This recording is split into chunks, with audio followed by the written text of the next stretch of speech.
What up? Foo! Dude, it's so early. I'm still a little sick. This has happened like last 4. I usually can get pretty high and go for a pretty extended period of time. I just can't do it. It also is the fact that I woke up at 5:30 a.m. because I love what I do. But Philip, I wish you couldn't experience my really high pitch. What up, I folks? was expecting like an Axl Rose, but Welcome to the show, man. I am so excited to have you. We're going to do such a unique experience here. Web3 needs more of it. And I've already talked to you. Web3 needs more founders like you. So welcome to the show, my man. I'm so excited. How are you doing?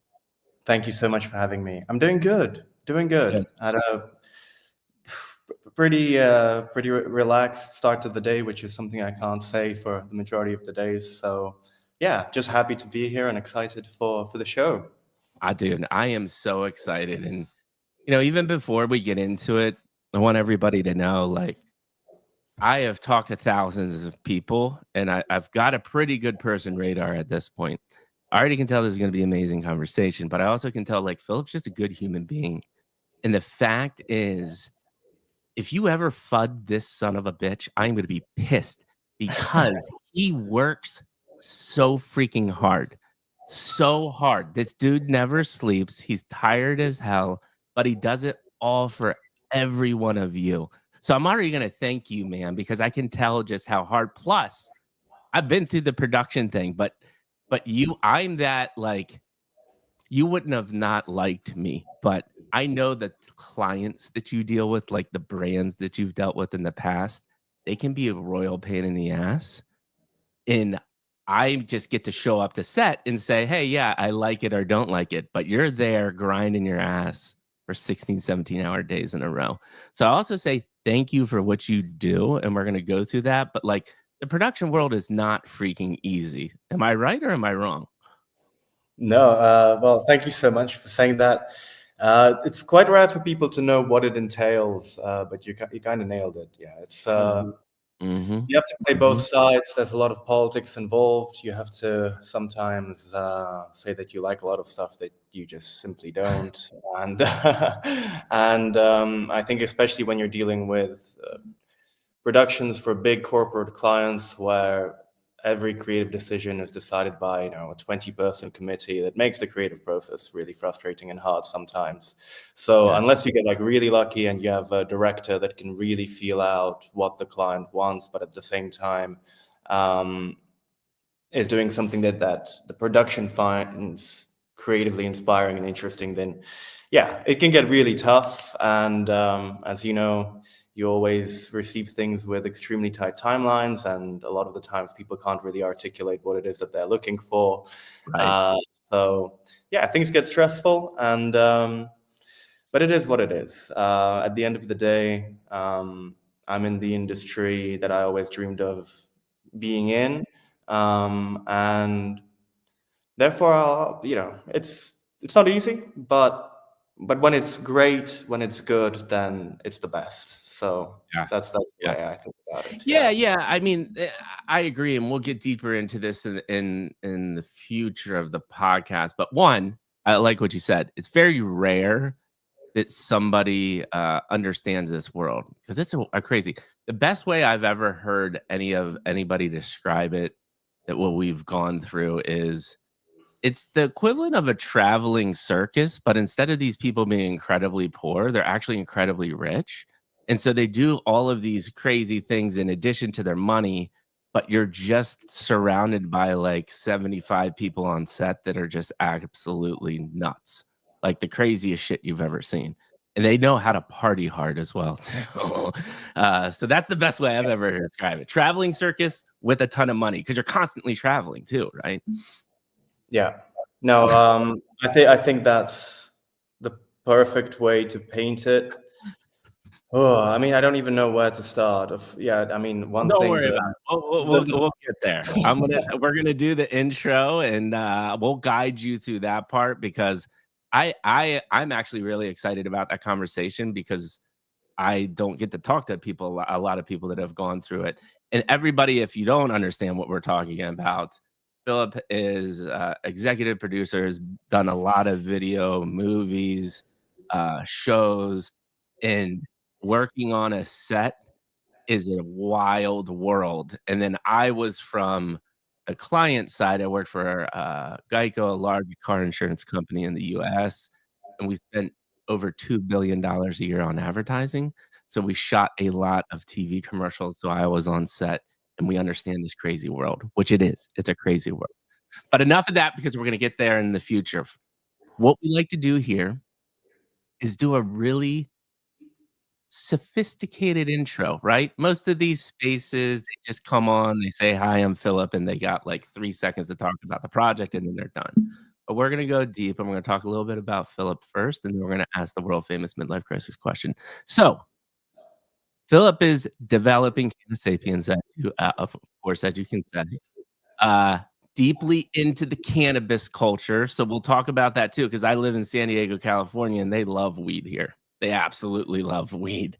What's cool about this though is you're making a creative studio and a kind of a creative platform for user generated content, which is interesting. So you actually have value. You're not just a culture PFP project, right? And you also deeply believe in the power of Web3 and community, which I think is, and I told you this in the beginning, I'm totally down on that narrative because I actually call it brand 3.0. I suck at Mm. investing, not really interested in money, but I stuck around because I'm a brand marketing guy and I saw how this is fundamentally going to change the way that you build a company. So someone like yourself that understands creative and understands the power of Web3 community, because I think that's actually the biggest innovation that come from blockchain in my mind. That is amazing. And then, like we said, also managing director and executive producer at, how do I pronounce this? Is Elon? Is that right? Correct. Yeah, Perfect. right. Elon. They do animation, multimedia production, some of the huge, biggest clients globally. That's what I was talking about from the production world. I just need to stress the fact that this guy is building a company and is also still the managing director and executive producer at a major production company is absurd. And then also background film, art direction, studied film direction, and worked as an art director on numerous TV series and films. How did I do, Filip? Did I miss anything? I think you nailed it. That about encapsulates it for sure. All right, perfect. But this is the most important part. I've got a never before heard fact about Filip. With doing all of this visual creative stuff, he's basically partially blind in the left eye. Yeah, I think maybe I went too far with saying like basically blind, but I've got almost 6 diopters in my left eye, so it's like a heavy case of astigmatism. Dude, So yeah, listen, no, it's true. Like if I didn't have my right eye, yeah, I we're wouldn't be starting able the to do lore, it. man. You're For partially sure. blind in your eye, and you're doing all this amazing video creative stuff. But yeah, man, I'm super, super excited to have you here. And with that being said, we're going to go straight into it. We've already had a good conversation. I'm not even going to take time. The only thing I'm going to say about Mikey G in the midlife is tomorrow we have Moonsheep verse. Wednesday night, Keli, one of my best buddies in JR from my district. Filip, do you know those guys? So Moonsheep, I do. We've had some great calls with them. I'm He's sorry, and incredible. Sad Boy's and incredible, so, right? so good. Yeah, But we have the Keli and best. JR. Do you know Keli and JR? No. Dude, you have to. We're all gonna have to hang out. Keli and JR. So JR was one of the original founders of Oniforce, like when it first started. Which, by the way, people, Oniforce was the original anime meta PFP, not Azuki. JR helped create that. That came out in 2021, right? I mean, beautiful, beautiful artwork. But by far, my district is going to be one of the top projects that ever existed in the space because they've already gone through that 2021 craziness and they're doing it right with community, like we're talking about. So you definitely have to meet them. And so Keli's coming on Wednesday. JR's already been on the podcast, become really good buddies. So that's what's happening the rest of the week. And with that being said, we're here, man. World famous midlife crisis question. How did you get to the seat you're sitting in today, Philip? Please give me episode 1, 2, and 3. To reiterate for the audience, episode 1 is childhood. Again, like I said, that's a broad question, but just give me something like a vivid memory, someone that really impacted the way and the mindset that you have today, like help starting molding that mindset. And this is looking back and reflecting, and you'll be amazed at the things that just start flowing out once we start talking. Episode 2, this incredible career, right? Like it takes a lot of hard work and timing. I think being at the right place at the right time as well to get to a managing director of a production like that's a really big deal, and not many people can do that. And then episode 3 is how you found Web3. Why did you decide to infuse weed in Web3? And what is currently going on, which we know is a lot of hype around the abstract chain and everything. And then anything that you can divulge the next, let's say, 3 to 6 months in the future. And that is just going to turn into a beautiful conversation. So let's have it wherever you want to start in the episode 1, man. Yeah, my childhood. I think the cool thing about my childhood is I really did move around a lot. So I was born in the Czech Republic in a small town called Brno. But then as soon as I was 3 months, we relocated to Moscow, where I lived for 6 years. Then we relocated back to the Czech Republic for 2 years. Then we relocated to London for a number of years, and finally got back here. So I was constantly thrust into a different environment. I think my childhood was about kind of like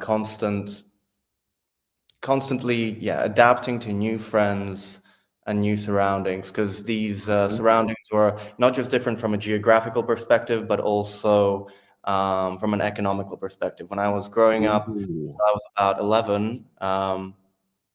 We were from a very kind of poor background, but then things really changed when I was about 11. And then I experienced private school. Just completely like a fun story, I guess. I think that this was the first day I was actually in private school. Before that, I was always just in the public system. And I remember us making our way to a playground during lunchtime. And in public school, it was totally normal to, you know, give a bit of smack, give a little bit of shit to your other other classmates, and nobody would really take anything too seriously. But then the first day I'm in private school, we're on our way to this playground, and this guy keeps stopping before me. So like when you're walking in pairs, he kept on stopping, and he did it 2-3 times, and then I just give him the finger, and his face freezes, and he begins to scream, and the teacher comes in and asks what happened. And then the next thing I know, my parents are being called into the school, and there's a huge 3-4 day drama about it. And I guess I'm just like took this little story from this, because this was like my childhood constantly. It was constantly like getting used to some kind of a norm, and then being thrust into an environment where the norms are just completely shifted into So Go ahead. Go ahead. So I think that just kind of encapsulates where I kind of come from. It was, I think what my childhood gave me is a much broader insight into various, again, not just geographical perspectives, but just society overall. Like we really, I traveled through places and kind of mini societies a lot.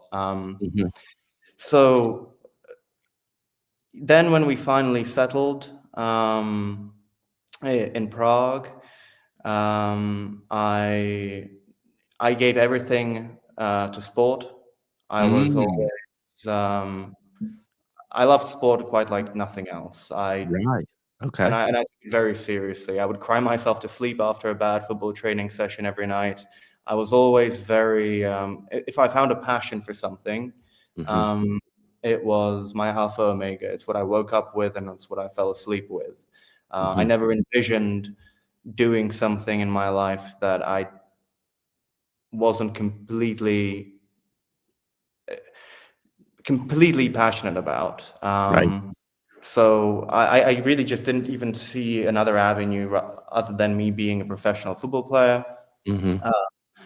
Then when I was 16, I got a really dumb injury, Mm-hmm. which rendered me unable to play for about 7, 8 months. Mm-hmm. And it was just before I'm finishing up high school. So then once my football career came to a All right, hold on. I'm interjecting. You've okay. already done an incredible job.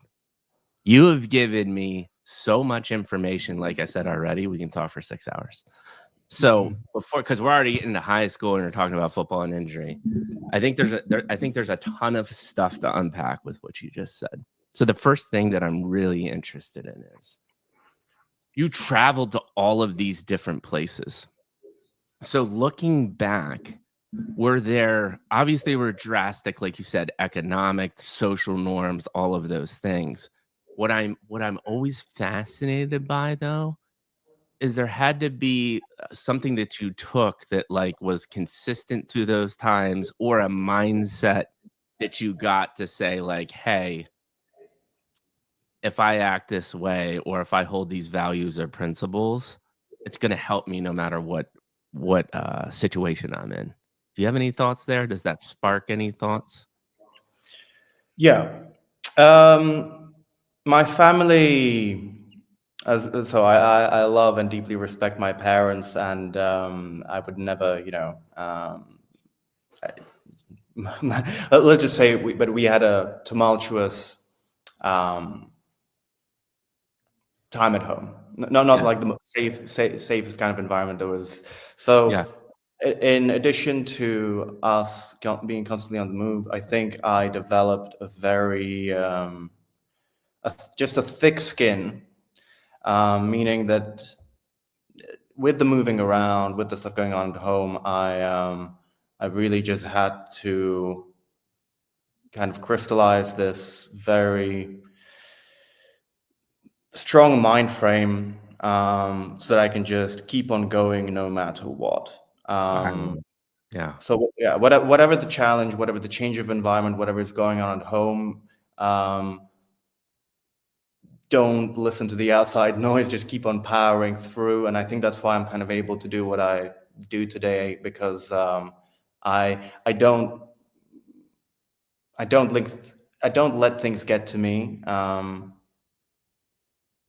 the extent that I think that a lot of people do. I'd Yeah. say, I Dude, just condition myself that way. Yeah, I think thank that's you it. so much for sharing that. Because I actually have a very similar childhood as well as like, my parents got divorced. And when you're little, that's like pretty traumatic, right? Uh, and I did the same thing, man. I just like I learned how to I took that like um angst or anxiety or bad feelings, right? And I just gave happiness to everybody else. Now, I will say a lot of that came from my mom is the kindest, most gentle, amazing soul in the world. So a lot of it came from that. Fortunately, she had that. And so, but what I'm getting at is same for you. I kind of just like internalized it, learned how to deflect it all, and I would Yeah, project my good vibes to the world. Like we like to use the word vibes in Web3 for some reason. I'm 43. I actually hate using the word vibe. I Uh, call it the bug. I use it all you the call it time what? now. Sorry? What did you say? You call it what? No. I said I call it the vibes bug. I use it Oh for. my god, yeah. It's horrible. Like, all of these things that we say, I don't even understand how it's coming out of my mouth because it's just not me. But yes, I deeply understand where you're coming from. Um, it ended up hurting me in the end because I think like dealing with the actual emotions is always a big part of life. But you already see, like, let's see what we're doing here, man. We're peeling back the part of the onions because the next question I have was that's probably where, and I always love this perspective to hear from you. So we've actually already heard, due to circumstance and just the craziness of the childhood, you're trying to start to how to deal with this, to not let it bother you and to focus on things, which totally makes sense. But then you say really interesting thing to me, which is this alpha omega stuff, right? Like you found sport and you were laser focused. And so I've always talked about Tiger Woods is my favorite example, right? He went through some crazy stuff as a kid too, but my point of Tiger Woods is he was hyper focused on golf, but he was ultra naturally good at it, right? So when you combine these two things, I think that's how you get greatness, right? Because I always think there is a part of a human that's ultimately great at something. They just come out of the womb with a natural ability for that thing that they're doing. So my question to you on the alpha omega is how much of that was just like inherently what you feel like that mindset part of you? Or did you just work really hard at that and that was more formed from like the personality, the environment stuff? I always think that's a fascinating question. It's an interesting one. I think so. If I go back to football specifically, but Yeah. I think that that kind of translates into the way my mind Yeah. works. I think there's a quote from Albert Camus that I kind of really liked when it comes to football. I don't remember exactly how it goes, but I think what he was trying to say is that the moment you enter a football pitch, it's so beautiful because everybody's purpose becomes simplified and they try to achieve that purpose in unison, Oh, I love right? that. And I love that. That's why I loved football so much, because the moment I would get on the pitch, life would be simple and everybody was fighting for the same purpose. And you can block out everything that's around you and just focus on that singular purpose of don't concede and score a goal. Mhm. And I think when you manage to simplify things to such an extent, that's when you get the best kind of efficiency. So that's something that to this day, this is really important for me. That's why we're even calling our platform the creative flow state. That's what I would say. The flow state is kind of very, Oh, very similar to that as well, you know. yes. Um, so yeah, when you're very passionate about something and you've got this singular purpose, that's my favorite state of mind. Yeah. Yeah. Yeah. I love that you bring so this gets me flow state's a fascinating conversation, just fascinating Mm. conversation. I'll perfect example of today, I had to wake up 5:15 and I'm like, I am very tired. But I get my coffee, I get ready, I get my water because when you're up this early, if you talk a lot, throat gets a little froggy, right? Gets a little dry. But when I sit down in this chair, man, there is just an energy and an excitement that comes over me. I'm immediately in my flow state. It's just like the process of sitting down in this chair because I love it so much. And so flow state is amazing. I used to play tennis. I played tennis all the way up to college at a pretty big university. Okay. And I would describe that feeling. I would love to hear your thoughts of how it felt to you. But the feeling to me was when I was in my flow state, I could swing that racket as hard as humanly possible. And I knew that shit was going in. And I didn't have to worry about like, oh, am I gonna swing good or not? It was just like an extension of my brain. It's very hard to describe. Does that sound right to you?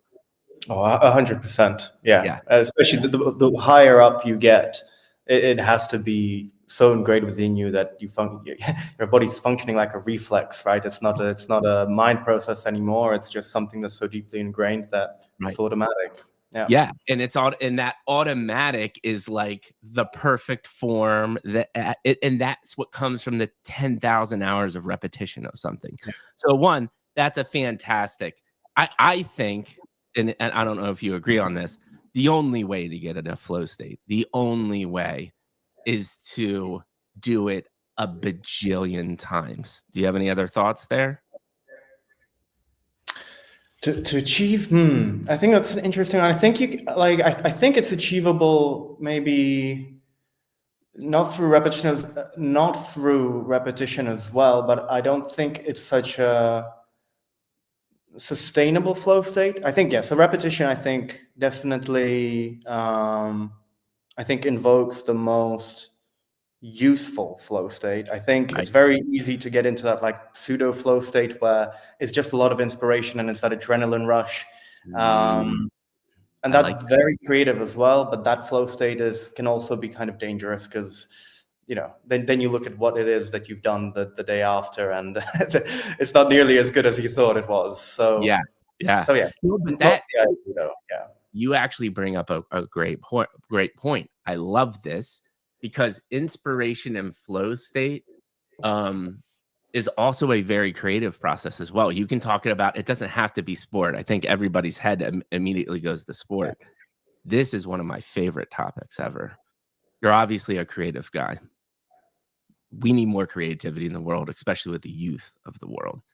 I think the creativity is getting sucked out of people because they're pounded with a message so often in this day of this is how you should be, this is what you should be doing, this is what we expect of you. And it's like the play, even in school, especially, like play is not encouraged enough. My question to you is how do you be more creative? What do you do to um, help the creativity flow, to get to the flow state of the create. What do people that are watching this right now that are like, I'm not creative at all? I think that's bullshit. I think everybody is very creative in their own way. What are your words of advice about creativity? So I think this is a great topic. Yeah.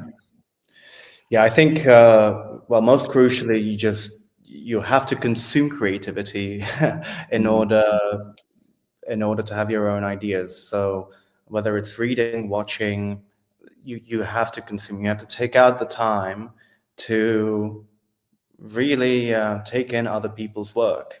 yeah. Um, that's where all creativity really, I think, initially stems from, Mhm. because you kind of need a base to build from.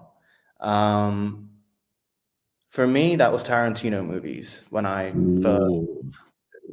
that was like where I first started, and when I remember, I still remember when I think my parents left the house, and I picked up the Kill Bill DVD. I was so excited to watch a 18 plus R-rated movie without them knowing, and then this just opened up a whole new world to me.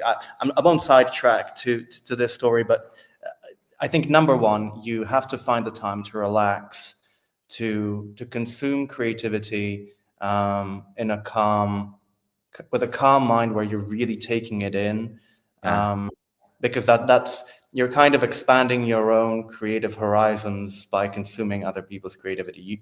Like half of my job when I'm reacting to a creative tender is referencing.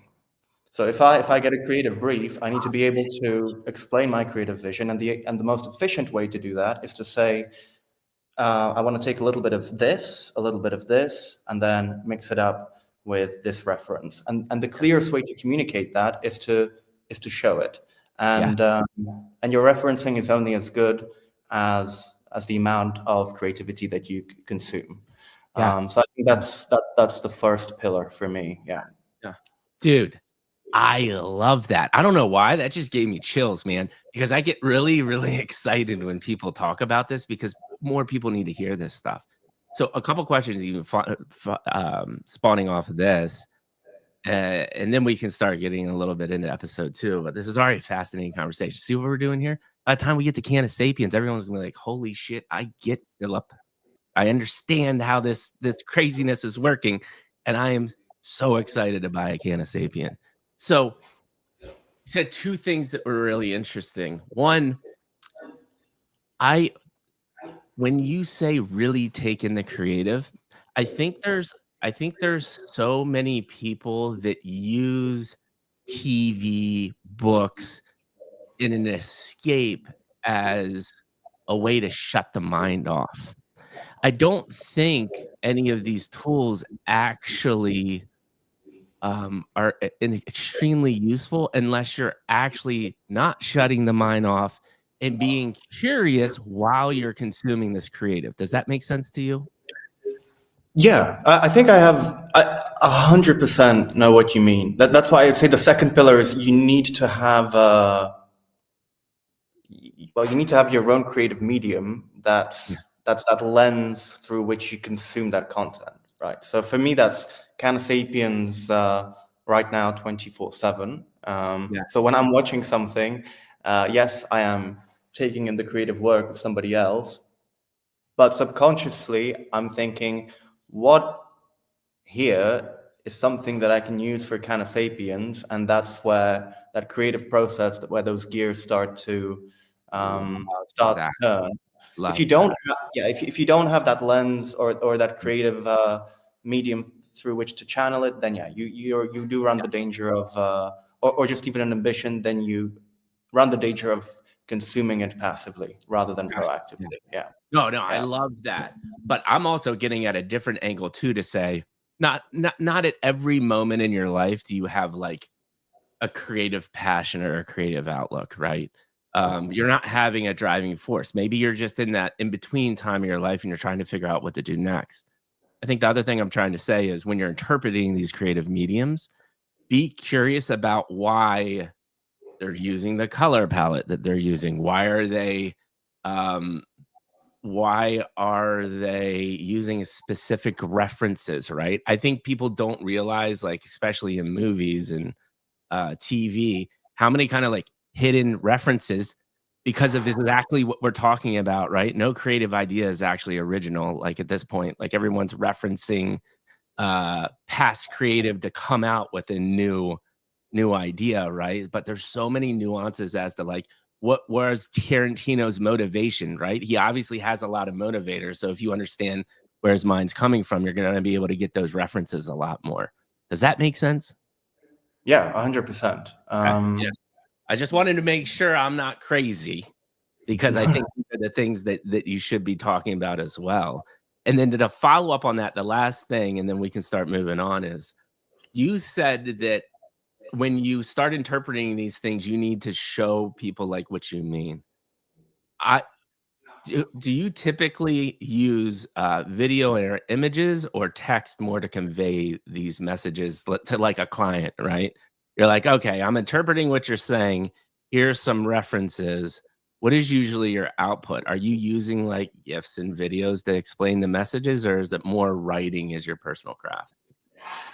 It's a mixture of both, Yeah. but well, no, it is the mixture of both. You have to do, at least that's the way I do things. A client, or let's say somebody whose life doesn't spin around, Yeah. art and mixed media management, is not going to understand if you go into the room and say, we want super dynamic camera movement, and this is going to be a one take, and then we're going to Yeah. intercut in this kind of a sequence and work with this kind of a palette. Their mind is going to switch off completely because they just don't understand that lingo. So what you want to do is you show them the visuals that imply what you're verbally saying, and then and that's how their mind starts to work. Like I think Yeah. definitely. The first thing, so we always send a creative treatment note. So if it's Mhm. something big, this will be, a 40 to 70 page creative dossier that walks you through your initial thoughts of the creative process. If it's, okay, so if we say it's animation, then you have whatever 5 pages on just your character design, and this is where we took our inspiration from, and this Right. is where what it looks like now. Then you move on to just your environments. Then you move on to the way you work with the camera, the way you work with the transitions, and etc., and the way you work with the sound, and the way you work with the Right. music. Right. But each one of these chapters is always supplemented with, let's say, 70% visuals on the page and 30% text. Yeah. Yeah. Love that. If I'm though like working with, and I think this is actually not just for clients, even if I'm briefing a director, somebody that I know Right. knows everything, it'll still be that. I think just because yeah, if you're talking about visuals, it is, if you go with text, the great beautiful thing about text is that everybody can consume it through their own imagination, and but then what you get is them imagining it through their imagination, right? But Yeah. if I want to communicate my vision and I want them to picture my vision and not their vision, then I need to just show them, if that Yeah. makes sense. Yeah, no, that's amazing. Just a more beautiful insight, and I think I think you're right. Is like the combination of the two is still most powerful. I still think like a meme and a GIF is the most powerful thing if you want to convey it emotion quickly and concisely, like you want to do on the internet. Like the Sure. advent of that has totally changed the way people have communicated. But still, when you're trying to get complex thoughts across of your vision and stuff in this world, absolutely the balance of the two. But I actually kind of agree with you too that um, a lot of times in this world, I just see a full page of text. And if you just see a full page of text on a brief, like your mind eventually just shuts down. Yeah. And so I think the combination of the two is appropriate. So there's many main messages that come to this, and we'll move on. And to recap, because I think these are very important, is learn the power of writing, learn the power of image and creative. And you don't even, what's cool about it is in this day and age, AI has made visuals a tool now because everyone used to interpret, I have to be a good writer or a painter to be visual. You can be visual by writing now, which is so cool, right? So, like, if you just understand the relation between type, it's one of the best things I ever learned from design school. I went to one of the better design school in the States. And the first thing that they ingrained in us all the time was type image relationship. You know, like type in images on a piece of paper if you're designing, they Mm. should mean something, right? And down to a font that conveys creates an emotion, whether it's a serif or a sans serif. Like a serif, a serif font is more classical. A sans serif is more modern majority of the time, right? So you're already getting conveying emotion based on the font, and people don't think that deeply about these things.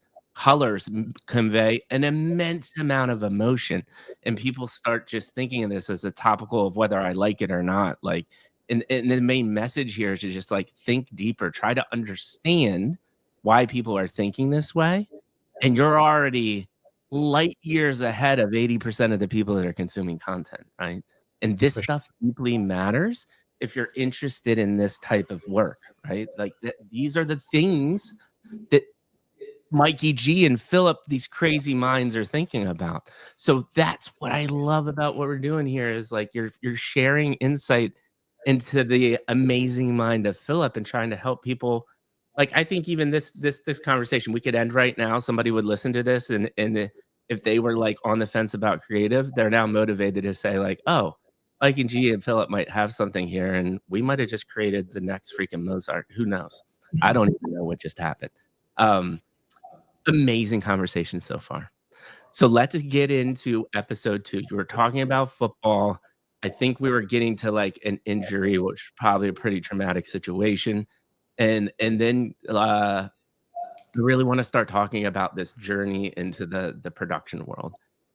Because people need to understand this crazy circus, which is the production world. Yeah. Well, it was a traumatic football injury, but it was yeah, it's a funny dumb story. Yes, we got to Yeah, hear this story because this is an interesting story. yeah. But I guess it kind of communicates already my kind of obsession with aesthetics. Essentially, what happened was there were these very specific football boots that you can buy in the Czech Republic back then. These beautiful white Nike Mercurials with a red Nike dash, and you just couldn't get them anywhere here. So I asked my dad to please order them for Christmas. So he ordered them from England, and they arrived, and they were the most beautiful football boots I've ever worn. And actually, like my form, when I started wearing those boots, just like plummeted up. I was so full of confidence. I knew I was the only one on the pitch wearing these boots. I was scoring a goal a game, and but they were just half a size too small. Um, and so I was playing through a pain barrier, but I thought it'd be fine because the pain wasn't really getting worse. It was completely manageable until one day I wake up and we're just going to school, and I tried to put on a normal pair of shoes, and then this immensely sharp pain just shoots up from my heel upwards. And turns out that I had this growth building up on my heel for a couple of weeks, and then it just reached a kind of like breaking point. And so for 7 months, I think I couldn't play. I think it was about seven months, just because I couldn't put a shoe on. So I could only wear flip flops or like some very loose shoes, and that's how my football career came to a very abrupt end. I did try to come back, but my form wasn't the same. I had to play for a bit for a team that wasn't playing at the highest youth level. But then once your competitive edge is just not at the level that it used to be, and you're not playing against the competition that you used to, motivation starts to drop very quickly. And this is also at that age where I needed to break into the adult team as well. Right. Yeah, so my dream came to an abrupt end. And this is also in my last 2 years in high school. My grades weren't good because I mean it when I say I was putting everything into football. Yeah. Oh, yeah. It's yeah. it's impossible to play at a high level of the sport. That's actually why I stopped playing tennis in college. Yeah. I was like, I need to make a decision. Am I Yeah. going to be Andre Agassi, or am I going to not be Andre Agassi? And I quickly was, I'm not that good, so Yeah. I better get a degree or a skill set. Yeah. Yeah. It was that, because I would finish school at 3:30, and then every day I wouldn't get home until 9 p.m. because of all my football responsibilities, and then a game on the weekend. And if it's as physically demanding as football, you don't have the energy to drive your educational Right. career forward. So so as soon as that came to an abrupt end, I kind of thought, okay, what's the next thing that I'm the most passionate about? And that was storytelling and filmmaking. And a big role that played in my mind was also, I really didn't like high school. So I really didn't like it. I just couldn't bear myself, unless it was a teacher that genuinely made me laugh and entertained me while they taught. Like, if I didn't have a natural respect towards the teacher, I just could not consume what they're teaching me. So I'm in a situation where football hasn't worked out. I have really terrible grades. And so I think to myself, okay, well, perfect. I'm super passionate about filmmaking, and actually film universities, in Europe, they don't look so much at your grades rather than the portfolio of work that you apply with, which a couple of essays and then a short film that I shot, and kind of meant that I could still take it easy in high school, just focus on building up my portfolio that I'll apply with to film school. And that's how, then I got accepted to film uni. And that was amazing. I suddenly around people that I could have genuine, heartfelt conversations about a passion that we all share. And then I was lucky enough to build up a contact pool, which it's very, very hard to break into the film business unless you have connections. So I was lucky enough to have made a friend who gave me the opportunity to work on one of the biggest productions back then in the Czech Republic. I started out as the assistant to a production designer, and then slowly made my way up to art director. Well, not slowly. It was during one production. That was actually, yeah. So Now that I'm gonna interject here really quick, Sure. because I think you said something super interesting. Is One, there's this constant theme, and it's just what are your thoughts in general. You're insanely successful. You're an entrepreneur.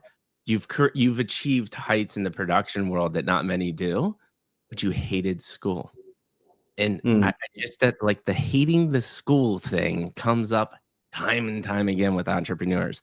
Is there anything there for you? And by the way, before you answer that, I'm gonna try something new. You let me know if this is distracting to you or not. But we're having such like a cool kind of like intimate cafe conversation. I'm gonna play a little background music, just very, very low, just to kind of keep the vibes going. What are your thoughts there? Sure, let's do it. It's not gonna be that annoying, I think. Let's do it. Yeah, we're gonna leave it right there, just like that. So yes, so talk to me about this whole school thing because I'm telling you, I'm gonna say 90+%. And I've talked Mm. to hundreds of founders. They either dropped out of college or they had a really tough time with school. What Yeah. is there for you?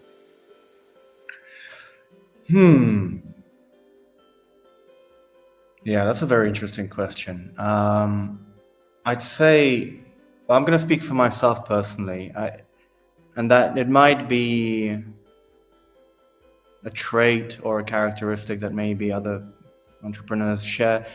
Very early on, I had a personality where I didn't mind offending the people around me. Mm, And if I felt something was not correct, I would call people out on it. mhm. So my high school and my primary school, they were extremely religious. So a big part of my rebellious attitude, let me put it this way. If a teacher or somebody in a senior position wasn't able to answer my questions to the extent that they satisfied me, I would Yeah. in turn not be able to respect that person because I felt like I already at my age had a better, let's say,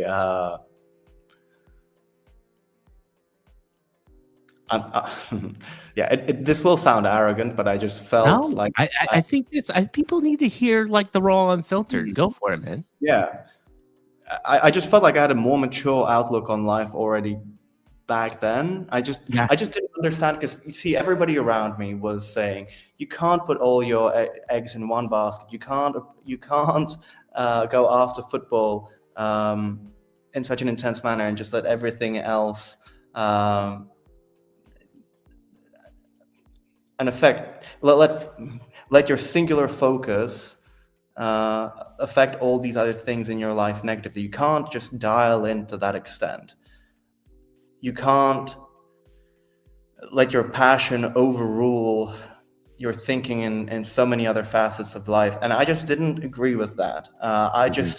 All I wanted to do was have one singular focus, and I already earlier on, and just sacrifice everything towards that. And that was already very clear when I was growing up, and it gave me a lot of troubles with the people around me. So I think when entrepreneurs, let's say, if this is something that you come across quite often, I think it's just because we're hard-headed, and you have to be hard-headed. Yeah. I agree with you. Goal and vision, yeah. Yeah. And this is another way I think to think of it. I think it's just simply divergent versus convergent thinking, right? Like and I think that here's what I hear a lot and what I see is listen, I'm where I am partly because of school. I'm not trying to knock school at all. My whole side of my family is all educators, and we need them. Education is extremely important. In my mind, I actually think those are like some like basic necessities I think everybody should have is food on the table, energy, and education, right? Like in healthcare. Like if you have those four things, anybody at least has a little bit of a fair starting point there, right? To like do what they want to do. My point is education is part of that. I think the problem is a lot of times education systems put people in this box. And I think what I'm hearing from you and what I see often is you don't want to be in a box, man. You just want to think and you want to be divergent. We want a lot of different options, or you want to chase something singularly because you're so passionate about it. Does that sound right? Yeah. Yeah. So Yeah. I think that's really interesting, and thanks for that insight. So we've got something that you found you're passionate about. Take us through this journey a little bit more. But I think I had to stop there because that's a really interesting insight that I think people need to hear. Like, don't be discouraged if you're not quite amazing at tests, or you're not doing perfectly at what you're being told to do, because I think everybody has a beautiful mind. And if you chase something that you're passionate about, or continue to try new things till you find the thing that you're passionate about, that's more important to me. So I just wanted to bring that up. Yeah. Yeah, I think this started to happen when I was around 15, 16. And I was just so much more interested in what stand-up comics had to say, in what directors had to say. So why I mentioned my high school being religious, that was like a big conflict factor for me back then.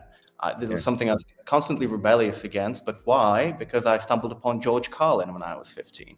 I like that. And that opened up a whole new different horizon of thinking for me. And I just genuinely resonated with everything he had to say back then. And then I go back to Tarantino, or my other favorite directors, storytellers, actors. I was absolutely captivated by what they had to say in an effortless manner. And then my mind would just lock in. So many complaints about my student persona were that I would never focus, that I would always be caught staring out the window, and I wouldn't pay any attention. But it's not something I could necessarily help. I just was thinking about something completely different, and it was my love for these people and what they had to say, and what they had to say was just so much different, and it was very honest. It wasn't something that came out of a curriculum dossier. It was something very personal and real for them, and that's where my love for storytelling, I think, started to grow, because I just wanted to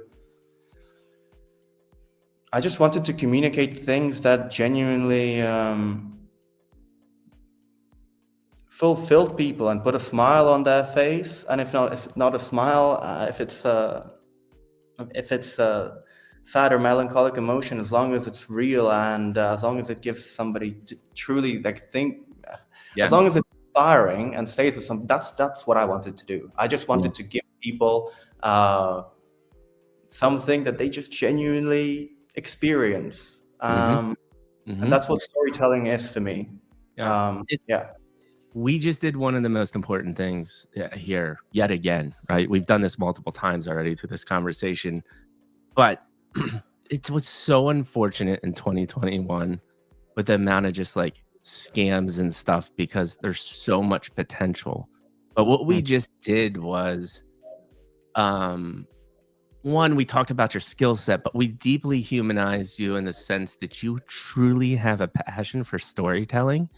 And that's part of what you're trying to deliver with Canna Sapiens. Oh, and by the way, you have some awards sitting on a shelf in the background of you, right? Like you are top tier at what you do.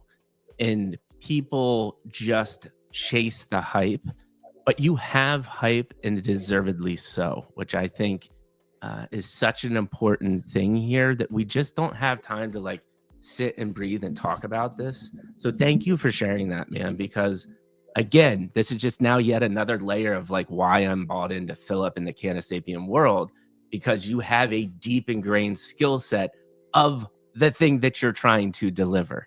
And it's amazing to me the amount of Web3 hype that's generated around people that have no idea what they're doing with the thing that they're trying to deliver. So thank you for sharing like just the deeper insight into the beautiful mind of Philip. Moving on though, and you can be a little shorter because I want to get into Web3 here soon. By the way, we've been talking for an hour. Do you have another like there's like half hour, 40 minutes? Do you have a hard stop? Can you do another half hour? Oh, for sure. Yeah, half an hour. Okay. You're just vibing now. You're feeling good, right? Feeling Seems good. like a 10-minute conversation. That's fine. I agree. I thought we were talking for like 3 minutes. Okay, so because we don't get this perspective, I'm really excited about this, but you don't have to like go deep. I think more of just people that are interested in production. I'll tell you my advice first. My advice is you might want to think about doing something else. It is very, very fun, but it is very, very difficult and also insanely competitive and way more political than you ever think. Like I was part of teams that won Cannes Lions Award and One Show Pencils and all of these massive things, right? Once you get to that echelon of these top tier world creative trophies, you would be, and it's just like this in Web3. This is another message that everybody needs to hear about Web3. When you start getting to the top, it is a very small people of do you like me or do you not like me type of thing. It's like we revert back to high school. And I think that exists in a lot of different spaces. What are your thoughts there before we get to the, I'm sorry, I'm not super setting everybody up that like production is the greatest world and thing, but I think we also need to talk real about it. Do you agree with that sentiment, or are you like Mikey, that's a little aggressive and harsh? No, I think so industrial film production or commercial production, the amount of people that I see try it out for a very short period of time and then move away from it is incredible. I think what's really happened is we've romanticized the just entertainment production industry, period. What we don't really showcase is the crazy amount of the crazy hours that you do under the time duress. It's like, let me put it this way. When I started out, I was managing a local team in the Czech Republic. Yeah. So that was on set, but then I also had to manage a graphics team in LA, which were 9 hours behind me. So I would wake up at 7 a.m. and finish my day at 3:30 or 4 o'clock in the morning. And then I'd be on set from 8:30. And this is something that you do 5 to 6 times a week for a 6-month period. It is almost unsustainable long term. Majority of people that I know are divorced, don't have a good family life. It's something that it's a lifestyle which you have to devote yourself completely to, and it really is not for everybody. And the politics that surround it are, where to even start? There's so much that you have to hide a little bit of information from this side. So it's incredibly frustrating. It's a balancing act, man. Yeah, like you're on a tightrope for sure, right? Because go ahead. No, go. And the amount of what? Well, just as an example, when I talk about time pressure, so if you're on a big film set, the way it worked in our productions is the moment you go past your 12-hour day, everybody gets paid in overtime, right? So, and that overtime exponentially increases every 15 minutes. Meaning if you're the leader of a department that causes a 5-minute delay of any kind on the film set, that could mean easily $50,000 like that in overtimes for everybody on the set. So, and it happens often, but so what you're going into every day is this insanely efficient machine but if there's just no room for human error, and if and if you're at fault, the amount of flack that you instantly receive is quite like nothing else that I've gone through. And I was put into a position where, as a 25-year-old, I had to somehow command the respect to the whole props team, to the whole construction team on set. And these are people who are in their 40s, 50s, have done 30 to 40 productions, and I'm there on my second production, and somehow I'm supposed to lead these people. Right.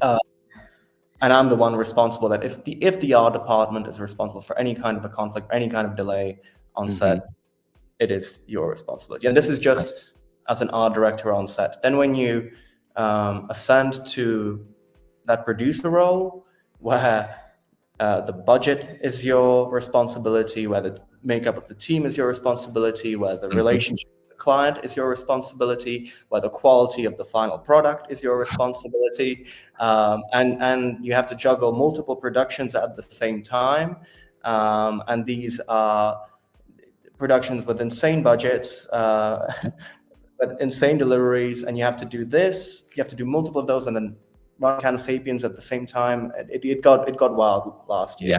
Yeah. I'm lucky now that with the success of Cannabis, I have told my company that I will continue to lead it, but I will be stepping down from my producer role in terms of productions, and I'm so grateful for that. And I only have the Cannabis community to thank for that, because I have to be honest. I've done this for 10 years now, and I need to change it up. I'm the kind of person, if it's creatively fulfilling work, I don't mind putting that 18-hour day in. I love it. But when you're working for a client, when it's not your baby, but it's somebody else's, and you're just servicing them, that's a completely kind of different mentality. So for me, really, 2025 is about starting to only do work that I find creatively fulfilling, and not necessarily service other people with my creativity per se. Dude, amazing insight. And there's two things that I have to ask you. So it brings up, oh my gosh, like I just can't wait to continue to like grow our friendship and do things together. Because, as weird as it sounds, everything that you said is absolutely true.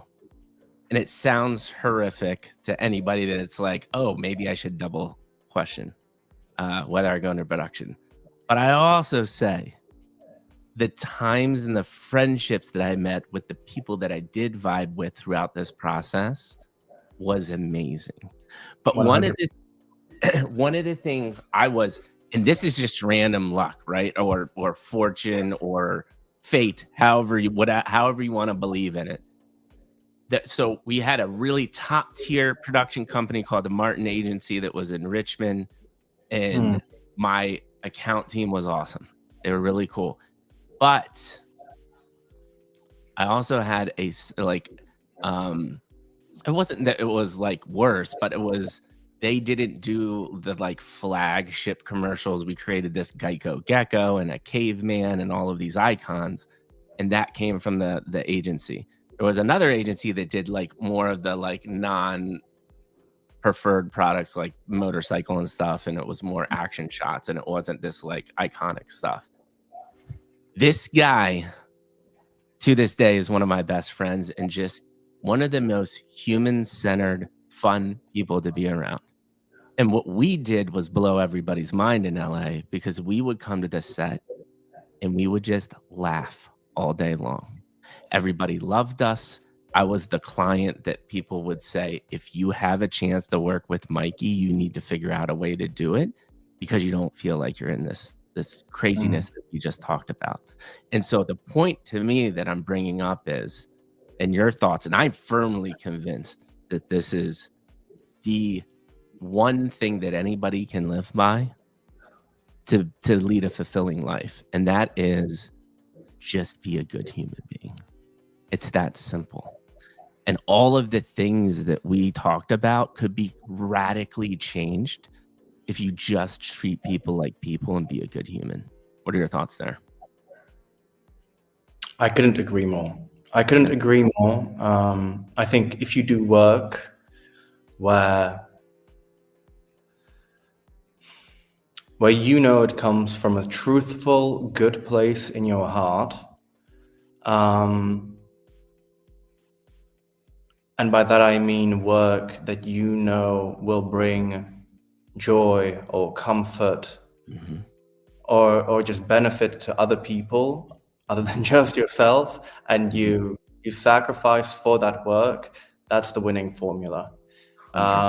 You might encounter conflicts, problems, you might encounter people not valuing what you do, but as long as you know it's coming from a good place, and you sacrifice for it, the results will come. And it's taken me a while to come to this realization as well, that it's not something that happens overnight, because I think that there was a time when what I did, where I didn't personally value what I did, I had to find my relationship towards what I do, you know? But also to touch on what you mentioned, that you find, that you develop some of the closest friendships, that you've developed some of the closest friendships in this industry. Yeah. 100%. The moment you go through such deeply stressful times where it does absolutely feel like the end of the world in certain situations, scenarios, and that because you go through these moments with those people, and you're with those people from the beginning of your day until the end of your day for such extended periods of time, they become like family. So 100%. So just want to say I deeply agree there as well. Yeah. No, I think you just layered on what I said and gave your perspective, which was beautiful too. Like it just added to the importance of this. The last thing I want to say, and then I promise we will go a quick, because I still do think it's important for people to understand, because you can look at titles all day long, but I really want you to be able to help people understand, what is it like to start as a production assistant or be a PA to become what you've become. I think it's very important to talk about that actual practical process, because the other thing I love that we do here is we're giving practical knowledge. It's not the school mindset, right? This is how I did it. Now it's not going to be everybody's version, but just to give that context. But before that, there's one more question about, you just brought up so many fascinating things, but I have to touch on this concept, ego, right? And so I saw this time and time again on set, and you're talking about you're right. Depending on how big the crew is, you're talking $50,000 an hour, could be even more, because you have to keep the whole crew on. If you say the shoot ends at 7 p.m., but you're there till 10 p.m., if you have 5 cameras on, high-end red top-tier cameras, that is a shit ton of money that you're burning that was not built into this budget, right? And the client ultimately can make that decision. But I saw so much money wasted purely on ego, because these people wanted it their way. And just my thoughts of ego in general are, it's a very touchy subject, because you need ego to be great. You need ego to be amazing. But too much ego is one of the worst things. And entrepreneurs that have been on the show time and time again say, I think every point in an entrepreneur's journey, you probably balance on the ego of a little too much, and it can ultimately bring you down. What are your thoughts of ego in general? Do you agree? Is there any insight that you layer on from your experience? I could tie this into the PA to producer. Let's do it. Let's do it. Yeah. Yeah. Well, it's one of these things. It's a double-edged sword.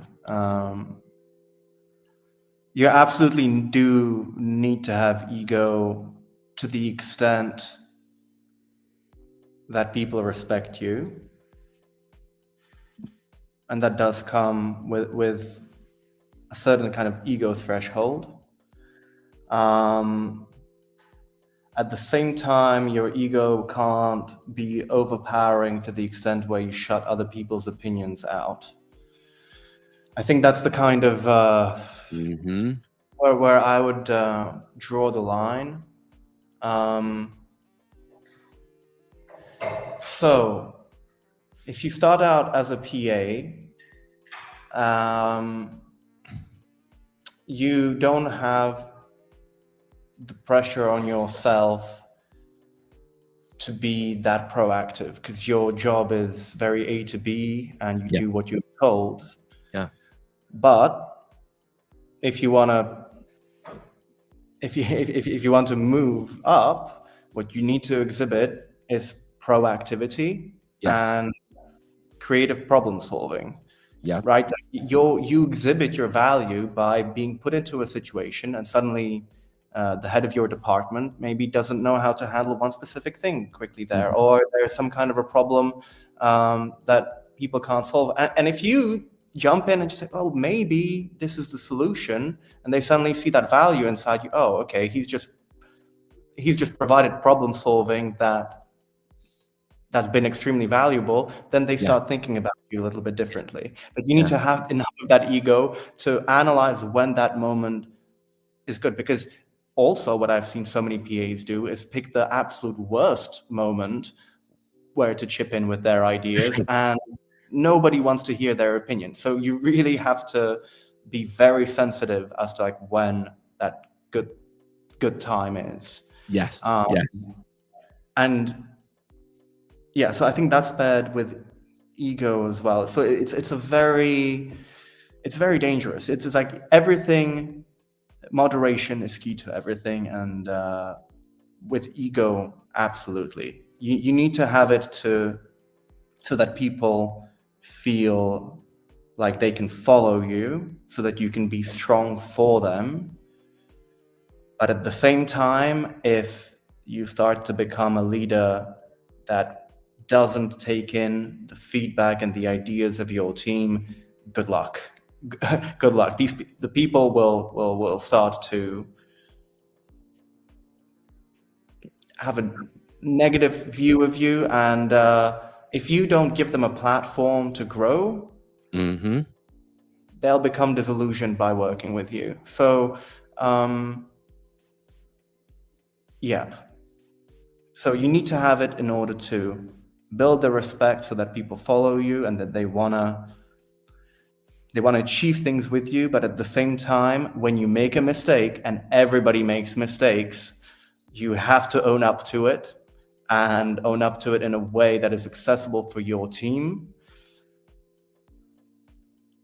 And your ego shouldn't be hurt when somebody provides a better solution to a problem than you. Like, you should be happy about that, because it takes the pressure out of you. The ultimate place you want to get to is have a team of people that you absolutely trust, that you don't have to micromanage, and you only get that by letting them make some mistakes, by, again, opening up your ego to them. So yeah, I think that's the kind of long answer to that question. No, it's like, this is what we're here for, man. Like, they're just dropping bomb after bomb after bomb of knowledge. It's fantastic.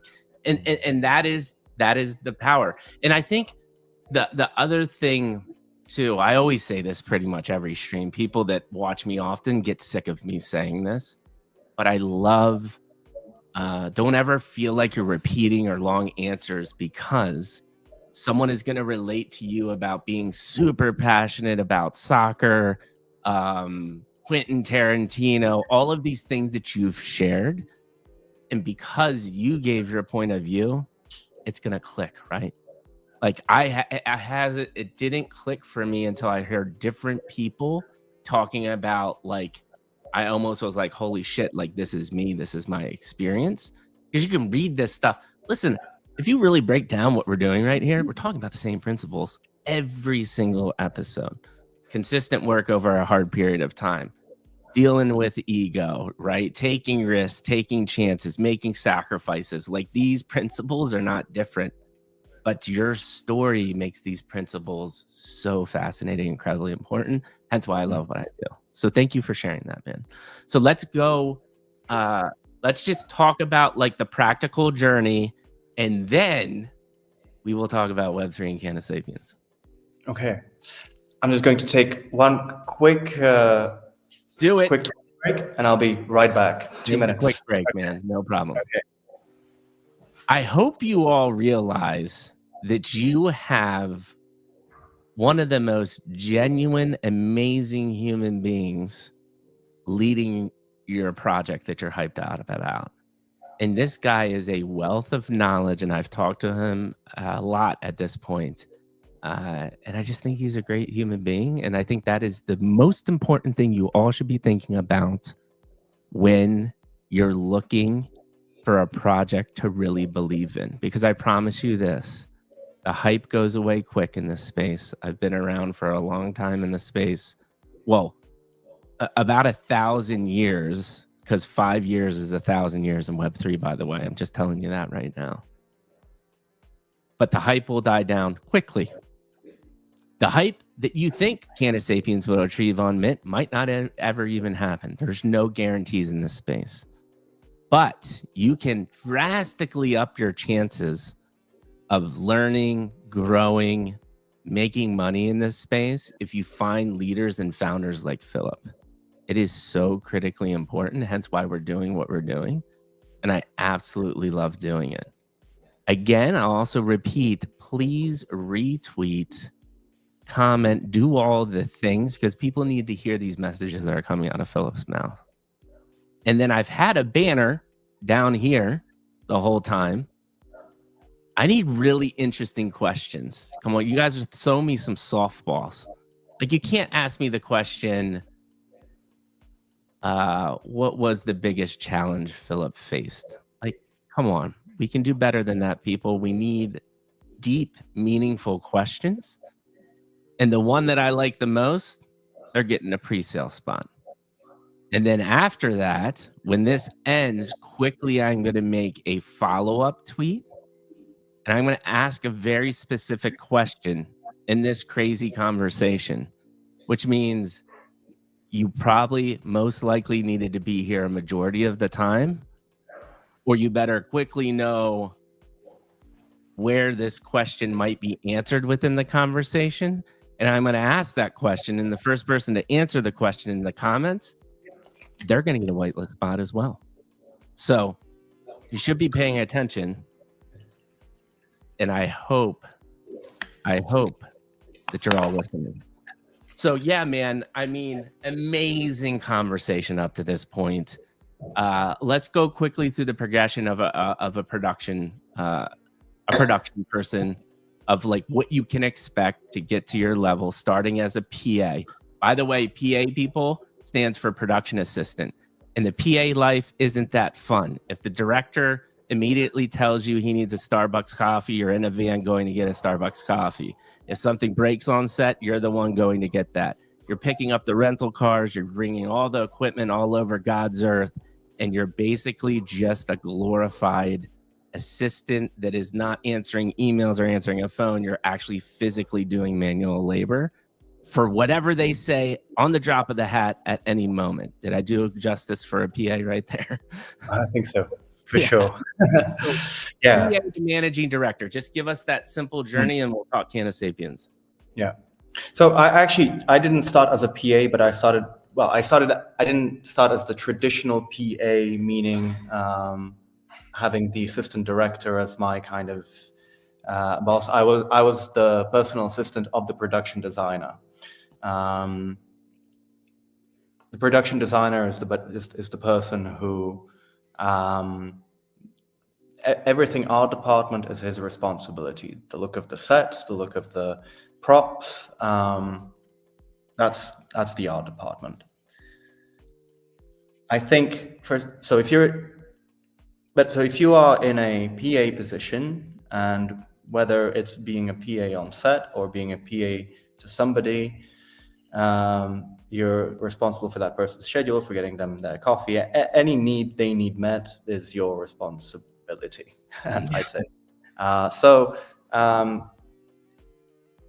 responsibility is actually incredibly high, even in that PA position. Like if you are the assistant to an EP, an executive producer, or to a production designer, or anybody else, you need to make sure that they get through their day with the least friction possible so that they can do their job to the best of their ability. So that's how you start. You need to be able to kind of analyze daily how to structure somebody's day, how to make their life as easy as possible. That's like your step one, and that's what you, I think, build from.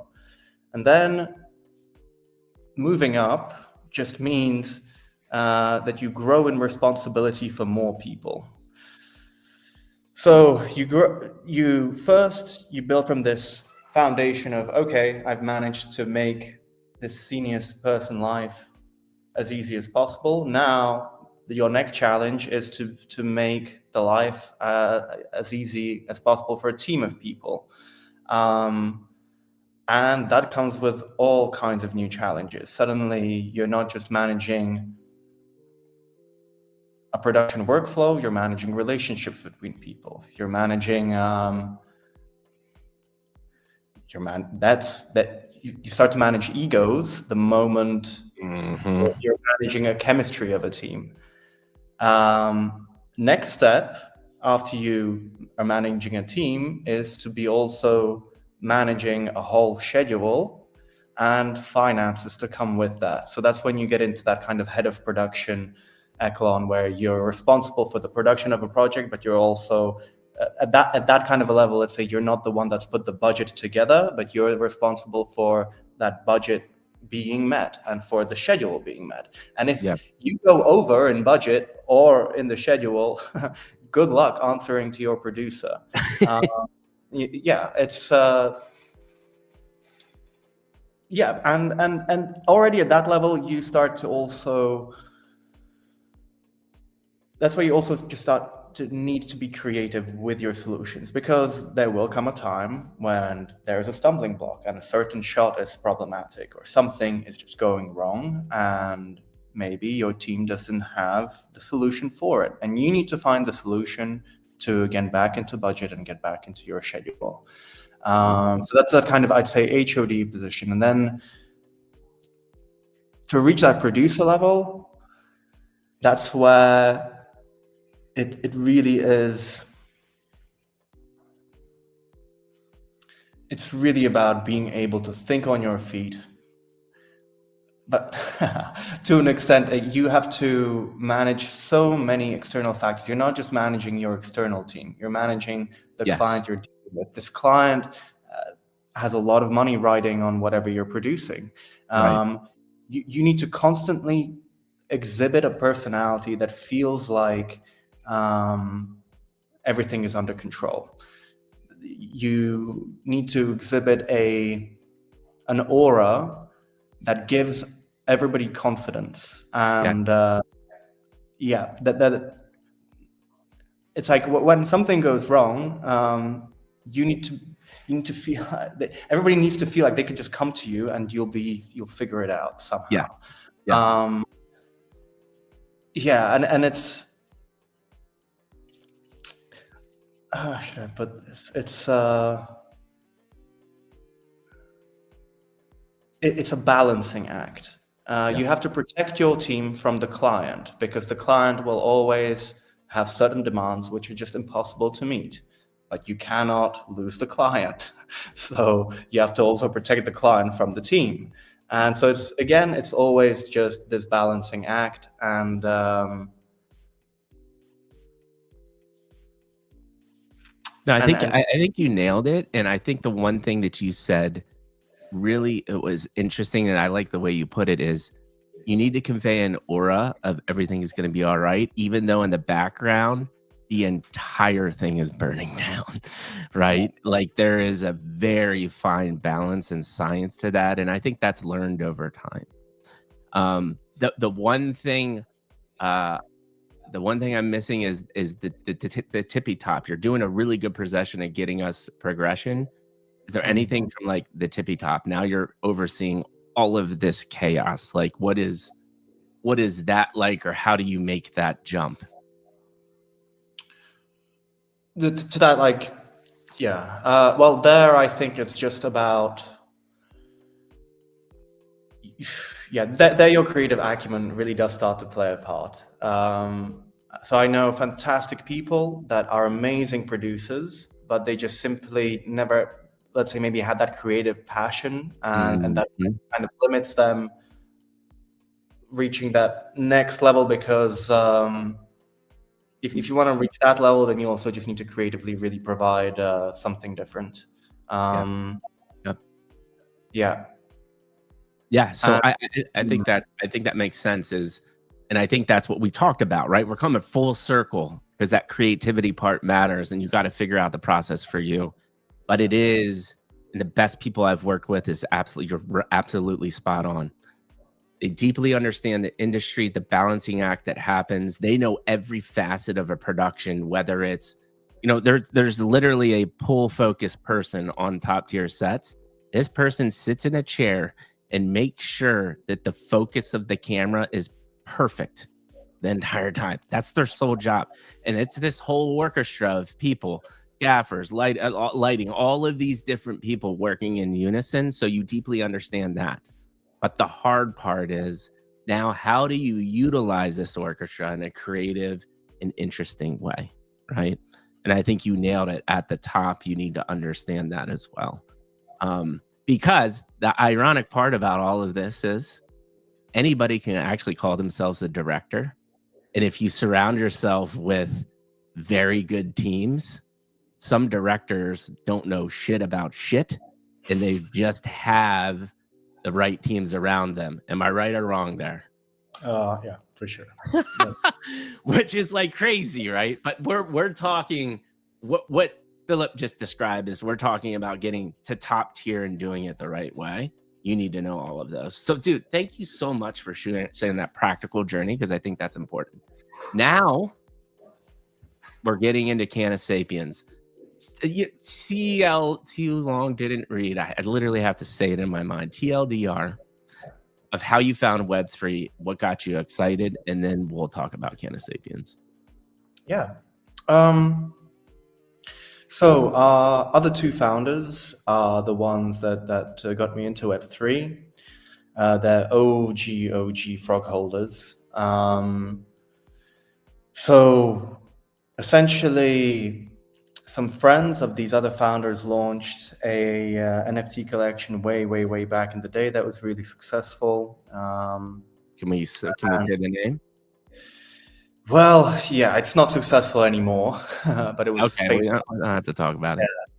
So, but this is way back, like 3.5 years ago. It just got me interested because I knew them, and I also knew that with the background they come from, I could probably do a better job at launching one. They did, but so they gave me this kind of quick intro into it. But then our initial deal was honestly that they'll be everything Web3, and I'll just supply the creative outputs. So even though they opened my door to the Web3 and NFT space, I was so focused on Elon back then that I didn't really participate. Gotcha. Yeah. And to be completely honest, I wasn't necessarily interested in participating either. Yeah. I only became deeply ingrained once we launched the Cannabis Sapiens socials, and once I started to experience what it actually means, this community factor.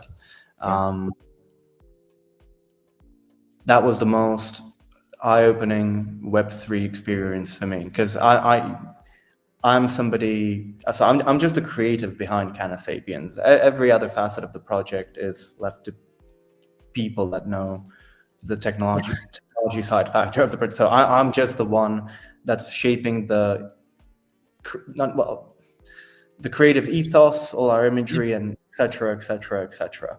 So that's also why the community factor is that much more important for me. For me, thus far, the most amazing experience in Web3 were two things. One, the launch of our Discord and just seeing how crazy it got, and how amazingly passionate people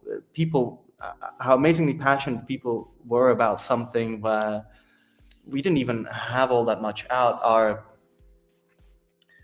We weren't even at that good of a level back then, but to experience that excitement was just incredible. And then the second thing that happened was, and this was already post-abstract announcement, when we already did have a big following, when the community art started pouring in. When I saw the amount of incredible creative potential in the community, we were at a point where we were receiving just an insane amount of community art. I think it was like every 3 minutes at one point there was just another piece, and so many of them. It was insane.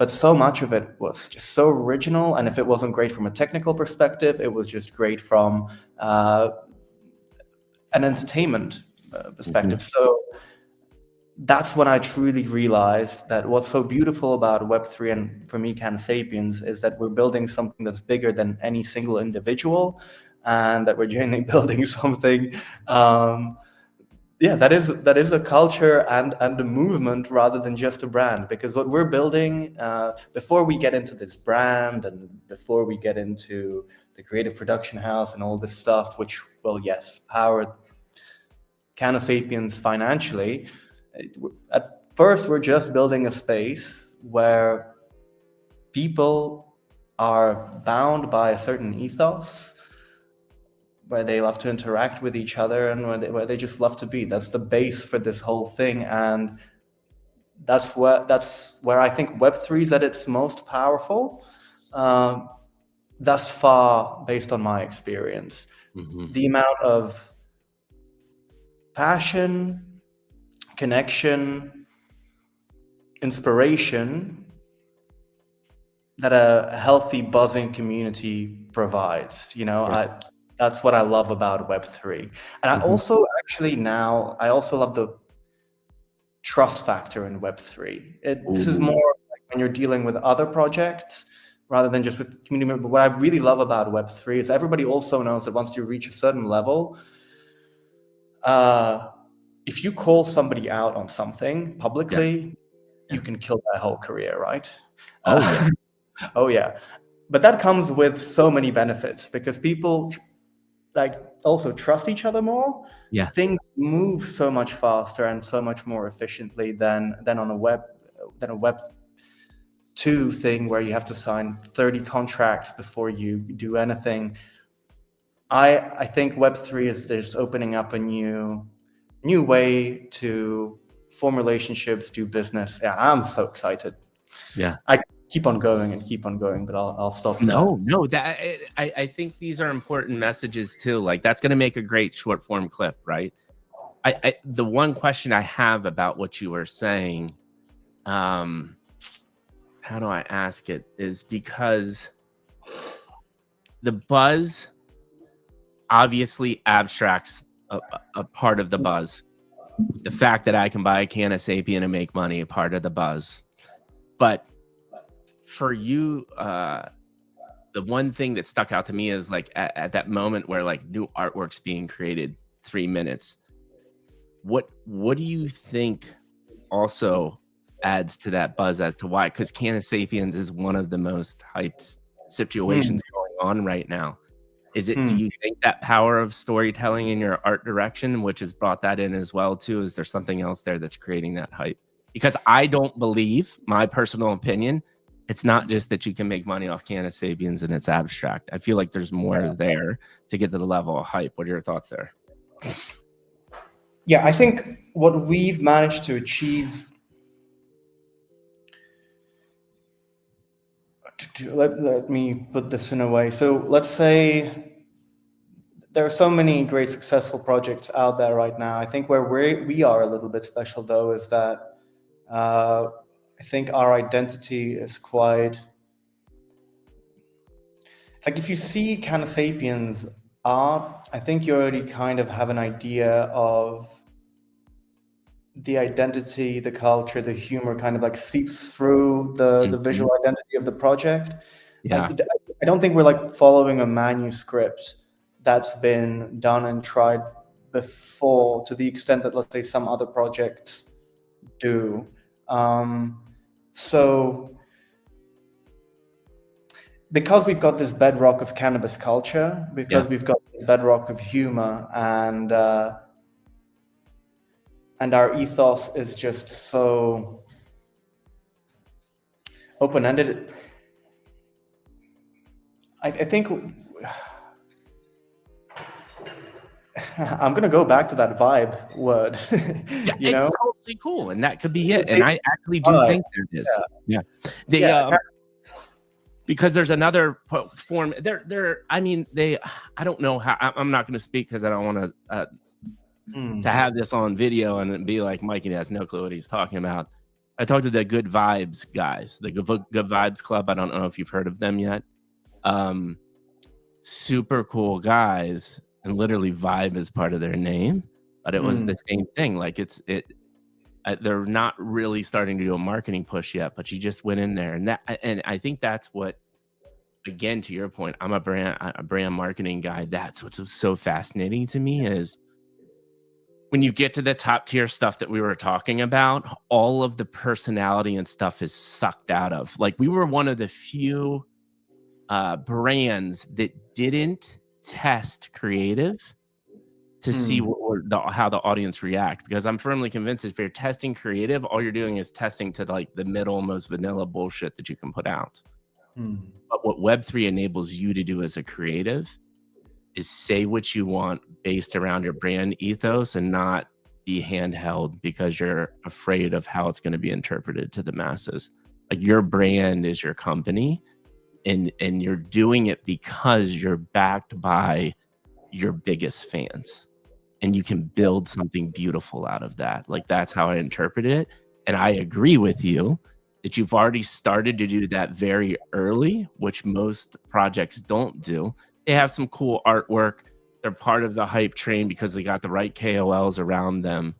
But if you do all of the things that you'd add, right timing, ecosystem, but then also start to build the right community, that's how you get the other people. The other person I'll talk about is Kev Bosu, Final Bosu. He was on, like, got a really dedicated community, but has spent already tons of time, even that they just released their whitelist experience, right? And just even getting into the Discord, you have to watch some videos. You have to start understanding the lore. What's behind this? What do we care about?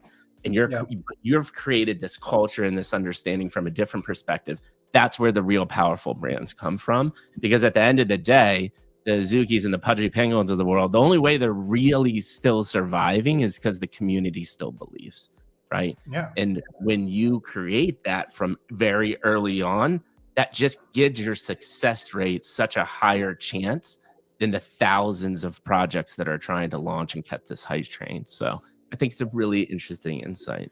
So tell me like 1 minute, 2 minutes or less, what Canna Sapiens are trying to do, anything that you want to share about the project, and then we'll talk about the next 3 to 6 months, and then we'll start shutting it down because we have talked for an hour and 39 minutes already, and I could go another 4 hours.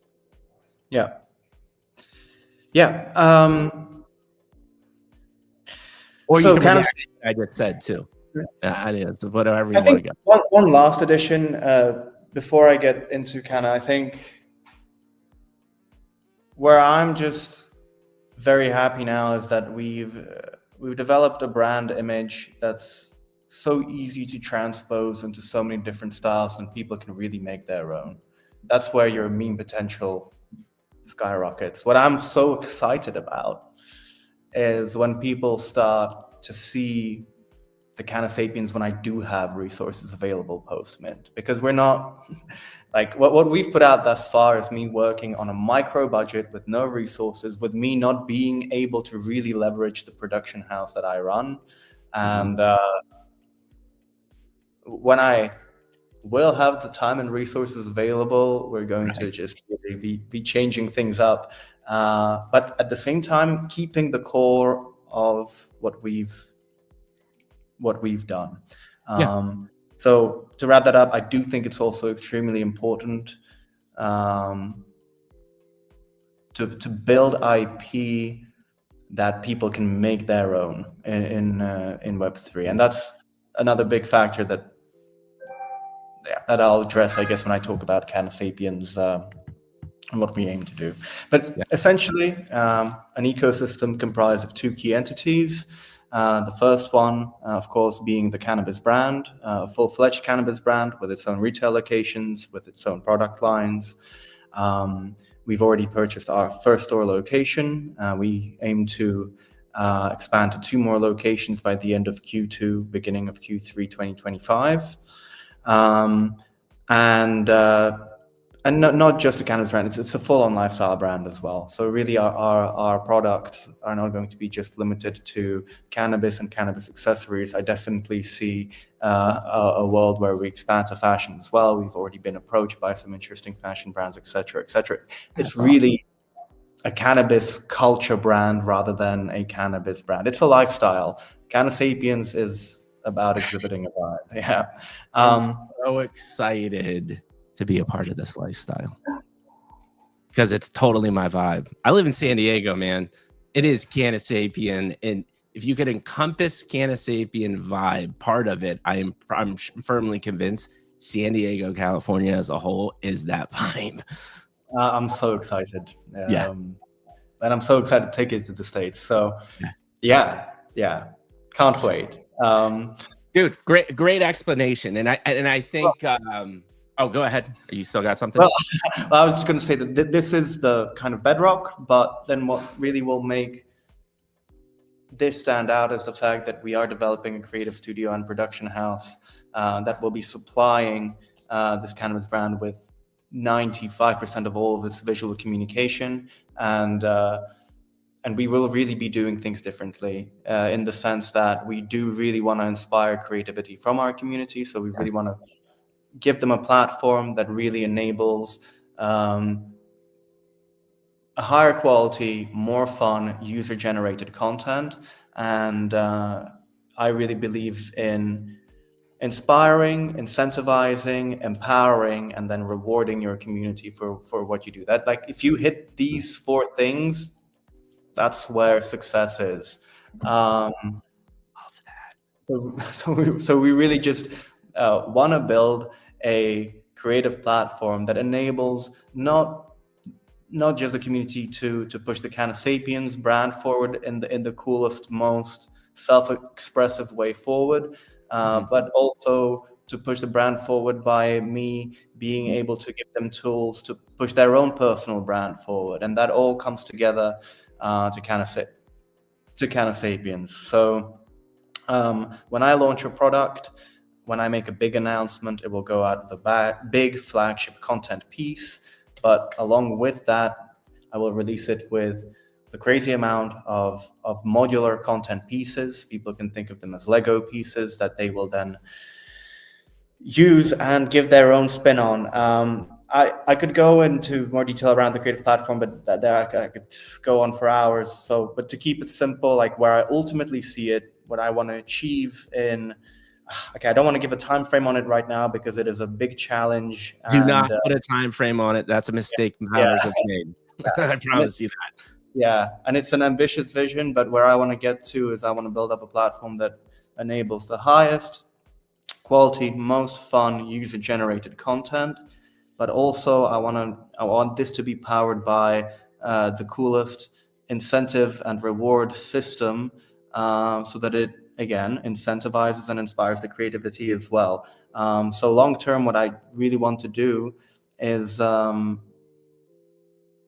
a space where it's easy and fun to produce the content, but then if your content is great, you get instantly rewarded for it based on the engagement metrics. And of course, the best content will then make its way to our mains. And I just want to make Canasapiens a space where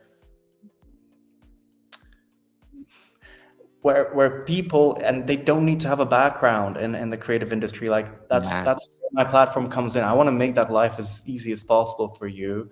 I just want to build a community. Like our mission is to transform passive participants into active creators within our ecosystem. Like end of.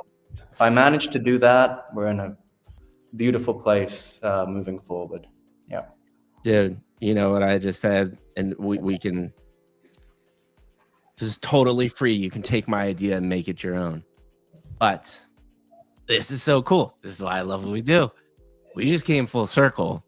And what I also heard from you is you're creating a Web3 machine to evangelize and help spread creativity. Like at the core of what you're doing, right? And you're helping the world play, like general themes. So feel free to wrap that into your messaging somehow, because I think that's very powerful. But yeah, thank you. Yeah, absolutely. No, that you're giving the tools for the world to play. I mean, that's so cool. That's so cool.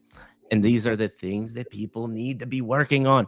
I am firmly convinced creativity is one of the things left. If once AI hits, you're going to be boiled down to very few skill sets that even exist. Jobs will go away. If you want to hear that or not, it is reality. Because I'm deep into the AI side world too. I'm working and helping some strategy with some AI guys on the side. AI will fundamentally take most human jobs away. So now you're boiled down to what skill sets? Creative mindset, analytical thinking, and learning how to lead people. That's it. There's not many more other skill sets than that. And if you realize and believe in me how important creativity is, guess what? You've got a beautiful friend in Filip and Cannabis. So you probably want to pay attention. Thank you for sharing that. I think that was a beautiful way to describe what you're doing. One question about Cannabis from the Web3 perspective. People have been talking about this. By the way, awesome questions coming in. Just want to address the audience. Most of your questions have been answered through this conversation. I'm not specifically going to ask one question that's come through the chat. I will pick the question that I think is most interesting. And I'm not just like physically going to say it. I actually have your Twitter and everything is all coming up on this. I know who's asking questions. I'm seeing that. I want to acknowledge the audience because you guys are amazing and you're very interactive. And the one thing I have to tell you, Filip, people think you're a beautiful, like physically beautiful human being. I agree with that too. There's a lot of like, glad my girlfriend isn't watching this. Like, can't have my girlfriend watch this stream. You're a beautiful human being. You look good. Thank you. And everybody agrees. But two, one of the things that have come up and kind of the themes to these questions, I'm interested in your thoughts. And I know this will evolve over time, but just like the practical question of how do you see Web3 technology when you apply it to Cannabis? Like, what are you excited about? And by the way, I think one of the technology with Web3, which we talked about a lot, is community. But now, like, talking about the blockchain and how it's going to make Cannabis a little bit different, because anybody can build an IP brand. What are your thoughts there? Yeah. So this is the one question which I hate answering because I'm, again, the one person out of the core team that is the least to answer this. So unfortunately, our CTO, is just insanely busy at the moment. So I don't need details. Like I don't need like in the weeds stuff, but like practically, like you said, reward system. You're using Web3, I'm assuming, for the reward system to track that. One, you're using Web3 community. Is there anything else there of like, I don't know, DAOs for part ownership? So that's where systems, all of these different things, just high level. I don't need details. Yeah, 100%. So I mean, definitely tokenized RWA. That's would be a huge part of what we do. Like I said, we will be launching multiple product lines in 2025 and moving forward. community has to be a part of everything. So definitely shared ownership. That's huge for Canasapiens. We need, let me put it this way.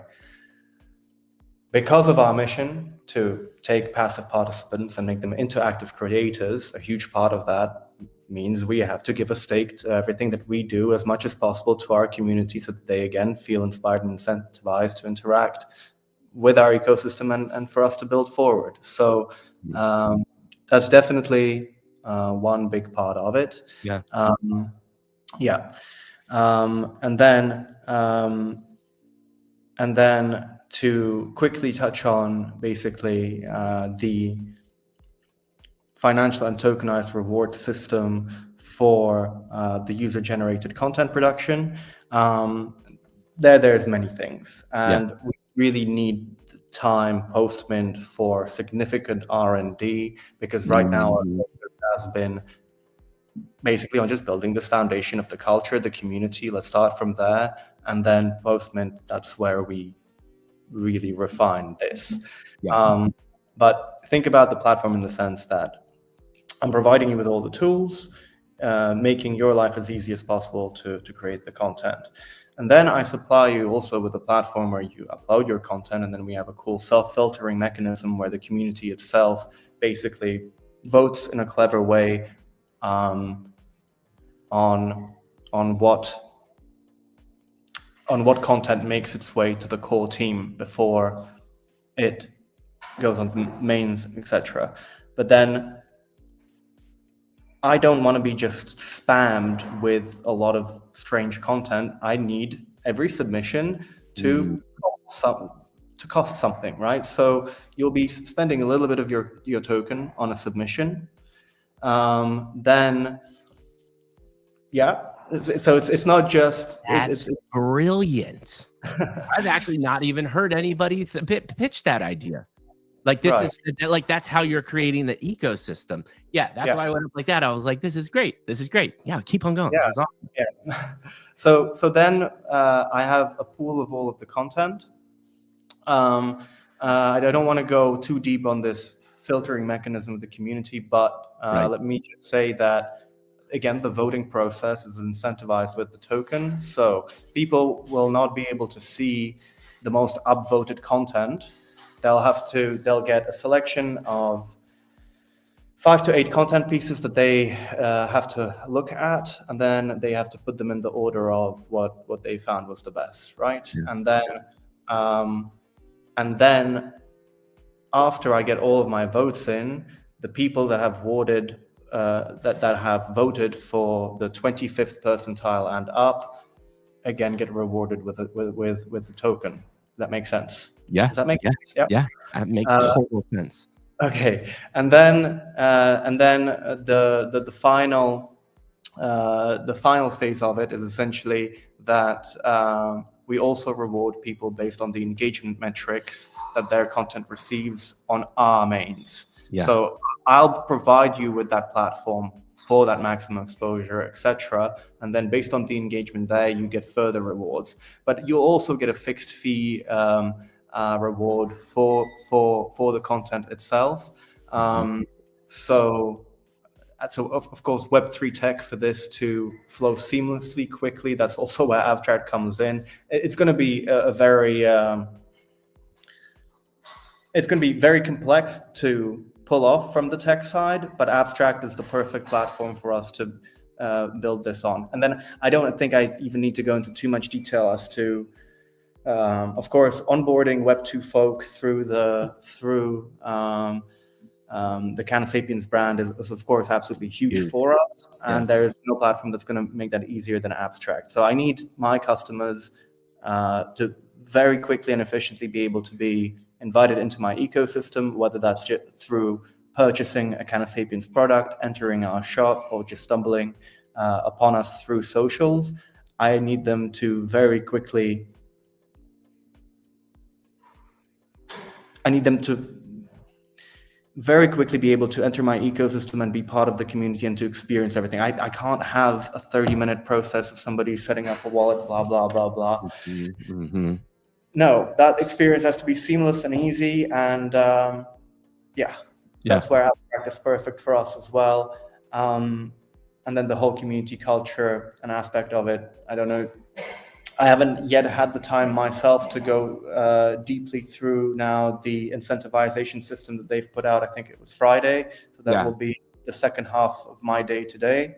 But because of their team makeup, because of their culture, because of what they do, they're literally building an L2 for creators and for builders that have ambitions such as we do. So it's perfect for us.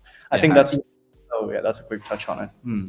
And I've gotten a chance to speak to some of them, and a lot of the founders come on have this similar sentiments. And I think probably the most important thing is we have not yet had somebody that has run an L2 or an L1 that was not obviously it's financially driven. I'm saying more of part of the ethos is like farming, or you're going to make a ton of money using my platform, or hey, our transactions are quicker. Great. There's plenty of those out there, right?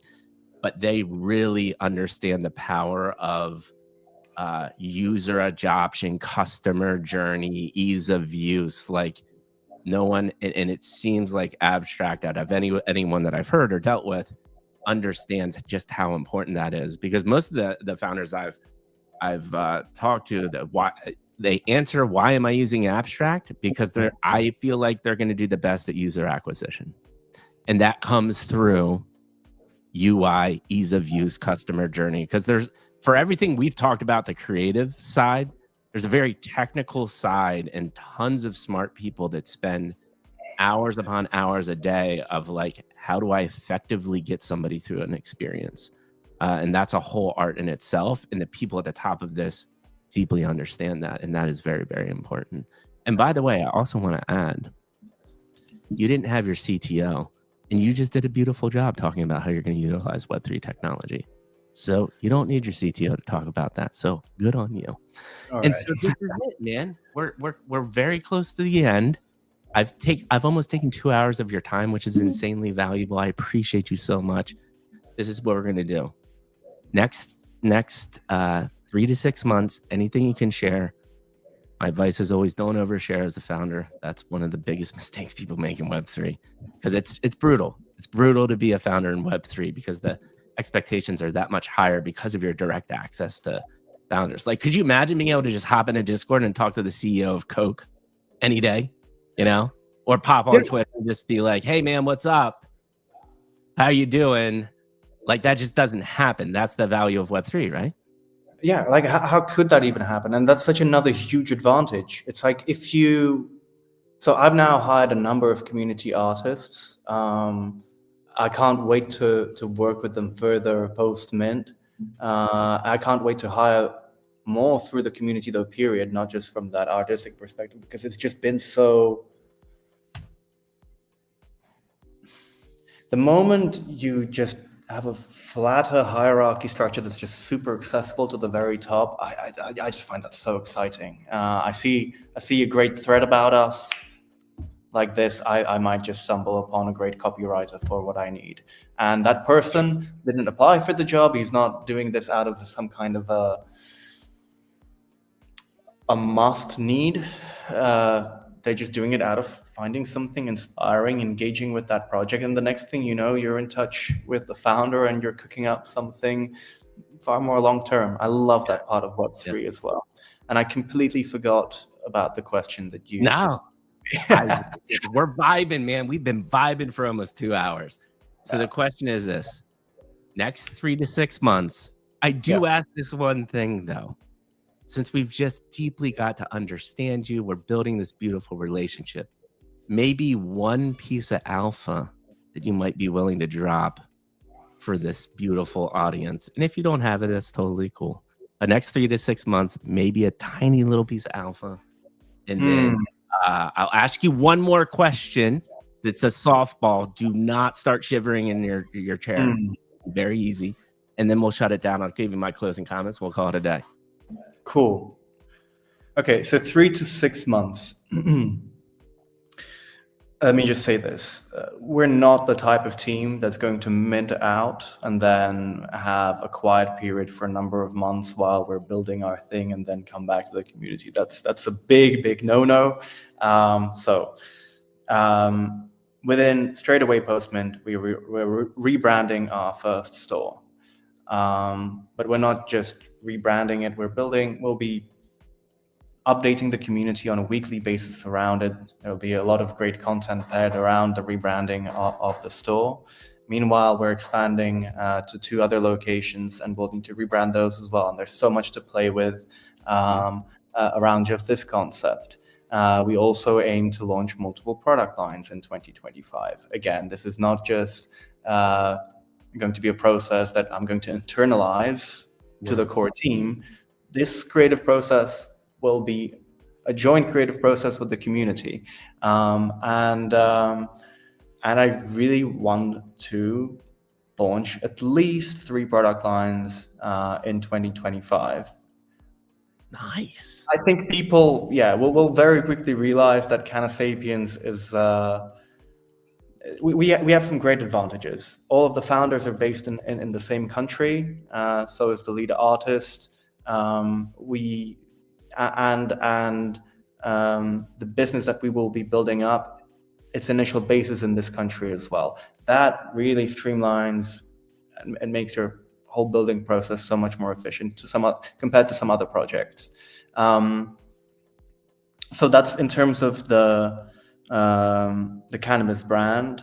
While this is happening, we're simultaneously creating this asset base of these modular assets for our creative platform.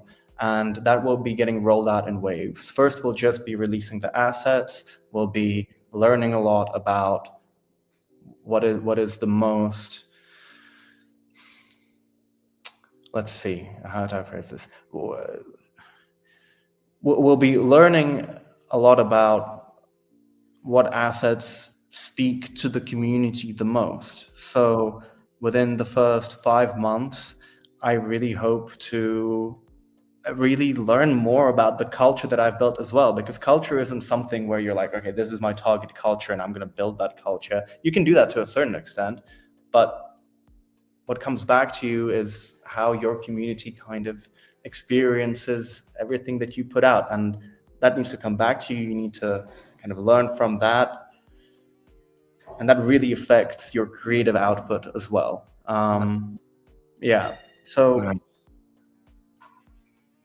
So to wrap that up, go ahead. No, go ahead. You were going to say something else.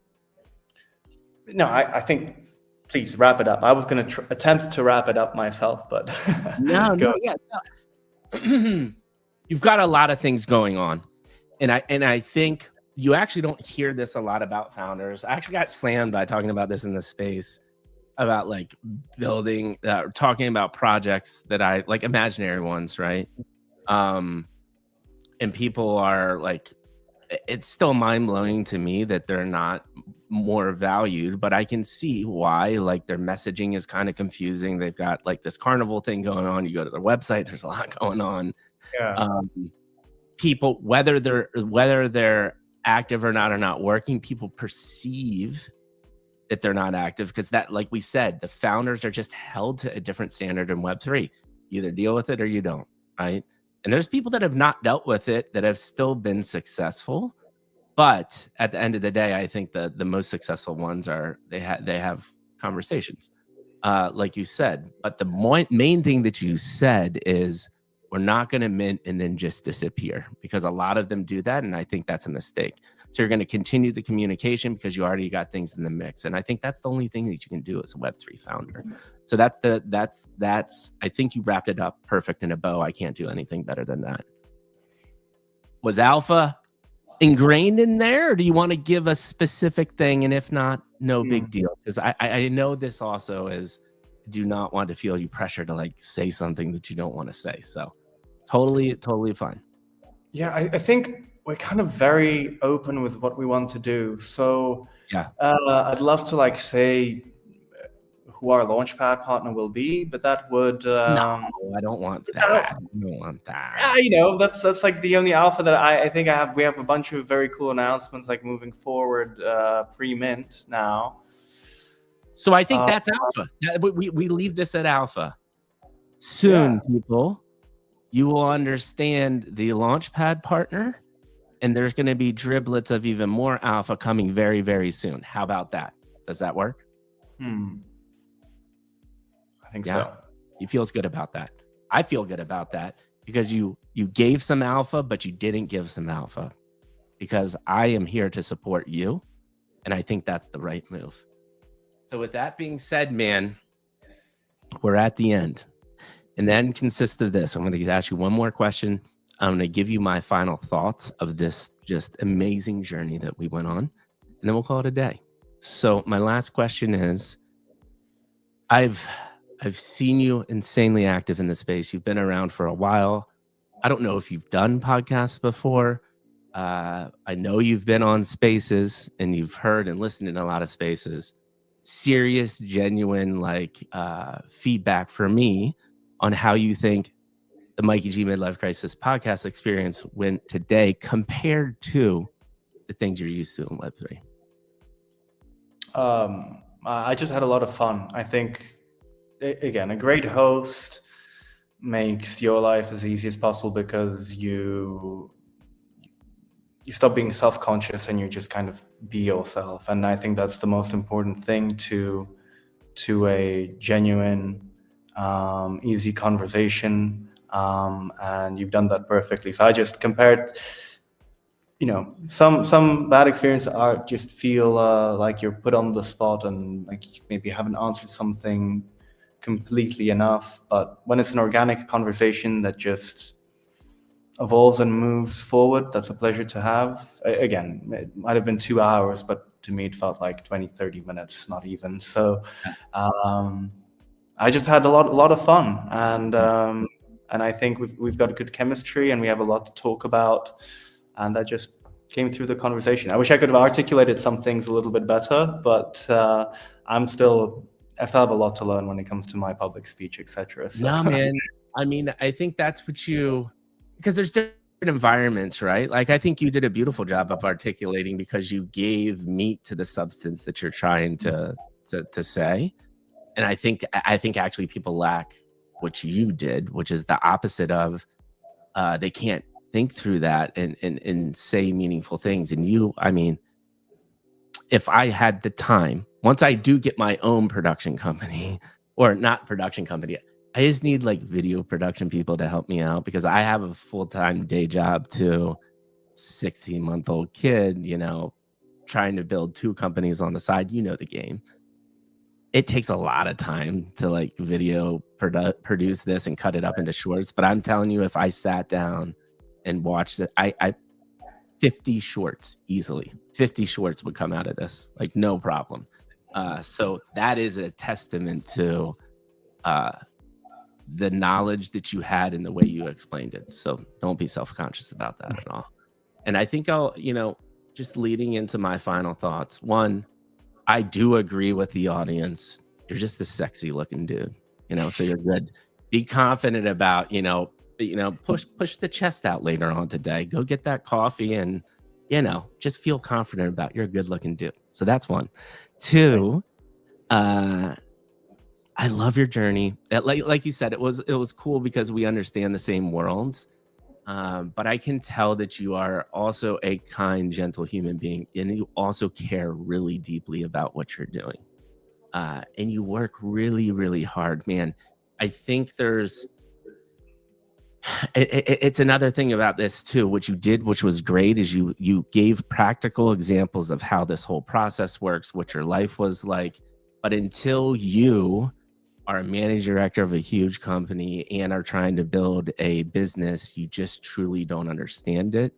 And I've been trying to do these things in the background too. So I actually just sympathize and directly relate to what you're going through currently at this day. And this moment, it's a lot. It is a lot. And I think that's the number one message I want to give you, because, and it's this. I think And I don't know, it comes in many different ways, but please, please, please give yourself some time and grace, because it's very hard to do that in the situation that you are. And I've seen a lot of founders sacrifice like personal well-being. Uh, and it's so important because I need you around for a long, long time. And if you don't give the breaks, it will hit that burnout, like you said. So you deserve it, man. You deserve it. Even right now, like just a half a day, go on a walk, go get a beer, do what you like to do, smoke the joint, right? And just keep that time to yourself, because it's so critically important. You deserve it, man. And you've learned, and like I said, Digital Campfire gained a friend. I really, really can't wait to continue to figure out how to collaborate and work together. I love the creative side too. And then finally, I say this to every founder: you just gave me 2 hours of your time. That is an insane amount of money that you already gave me. So I appreciate you deeply, deeply, genuine. Think you're a good human being. And everybody that's watching us, we almost have like 2,000 people watching us right now, which is amazing. 2,000. Okay. Yeah.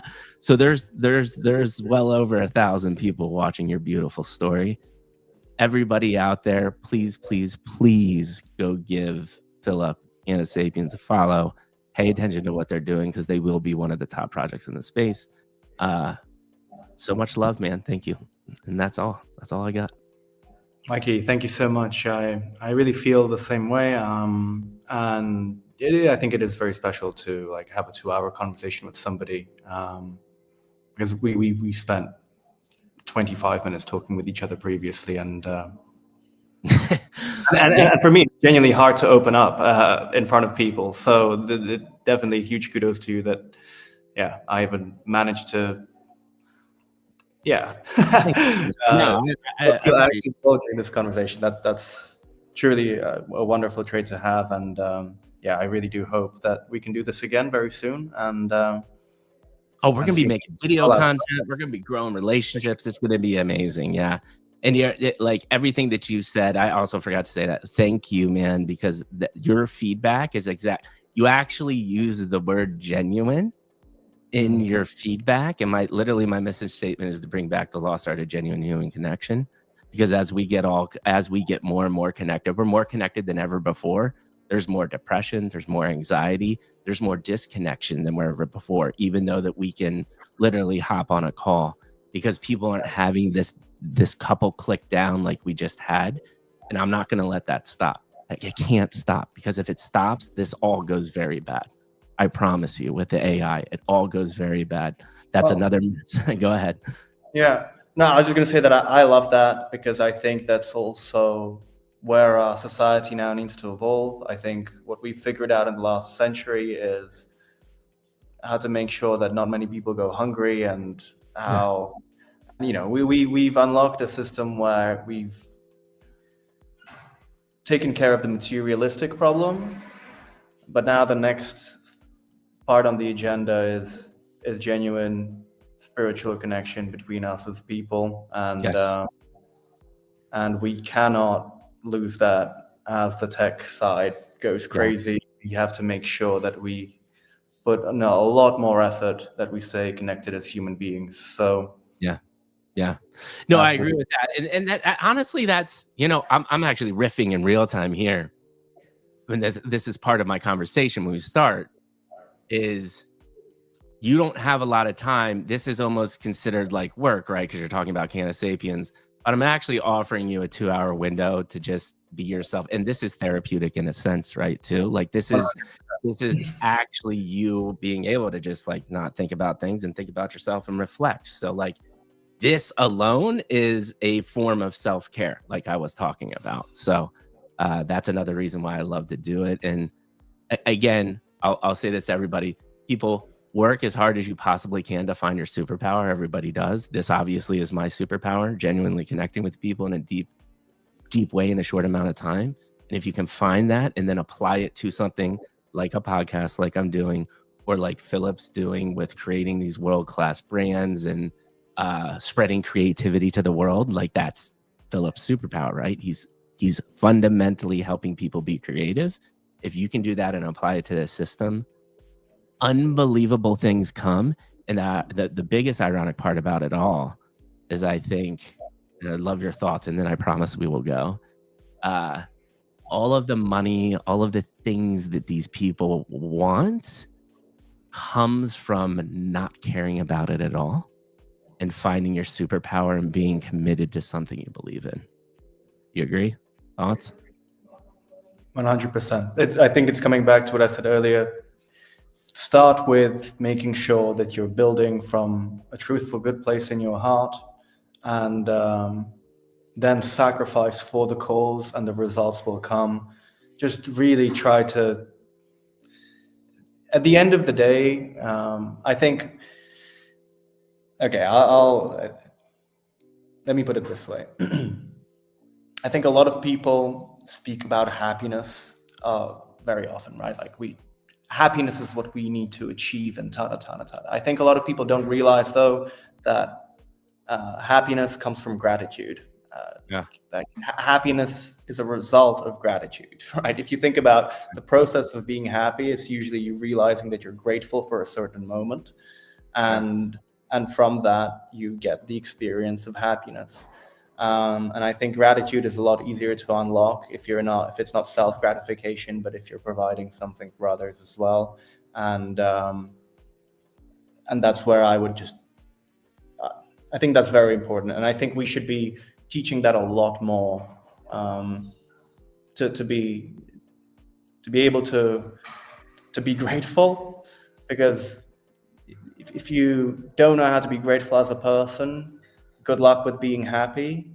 And if the gratitude comes from, again, a honest, truthful place in your heart, and you sacrifice for that cause, then good things will come. Yeah. Beautiful. And that's the perfect way to end it. And with that being said, we got Moon Sheep versus Sad Boy tomorrow. Beautiful conversation. Keli, my district, an insane project and beautiful human being as well. We will have that the rest of the week. Filip and Mikey G are out.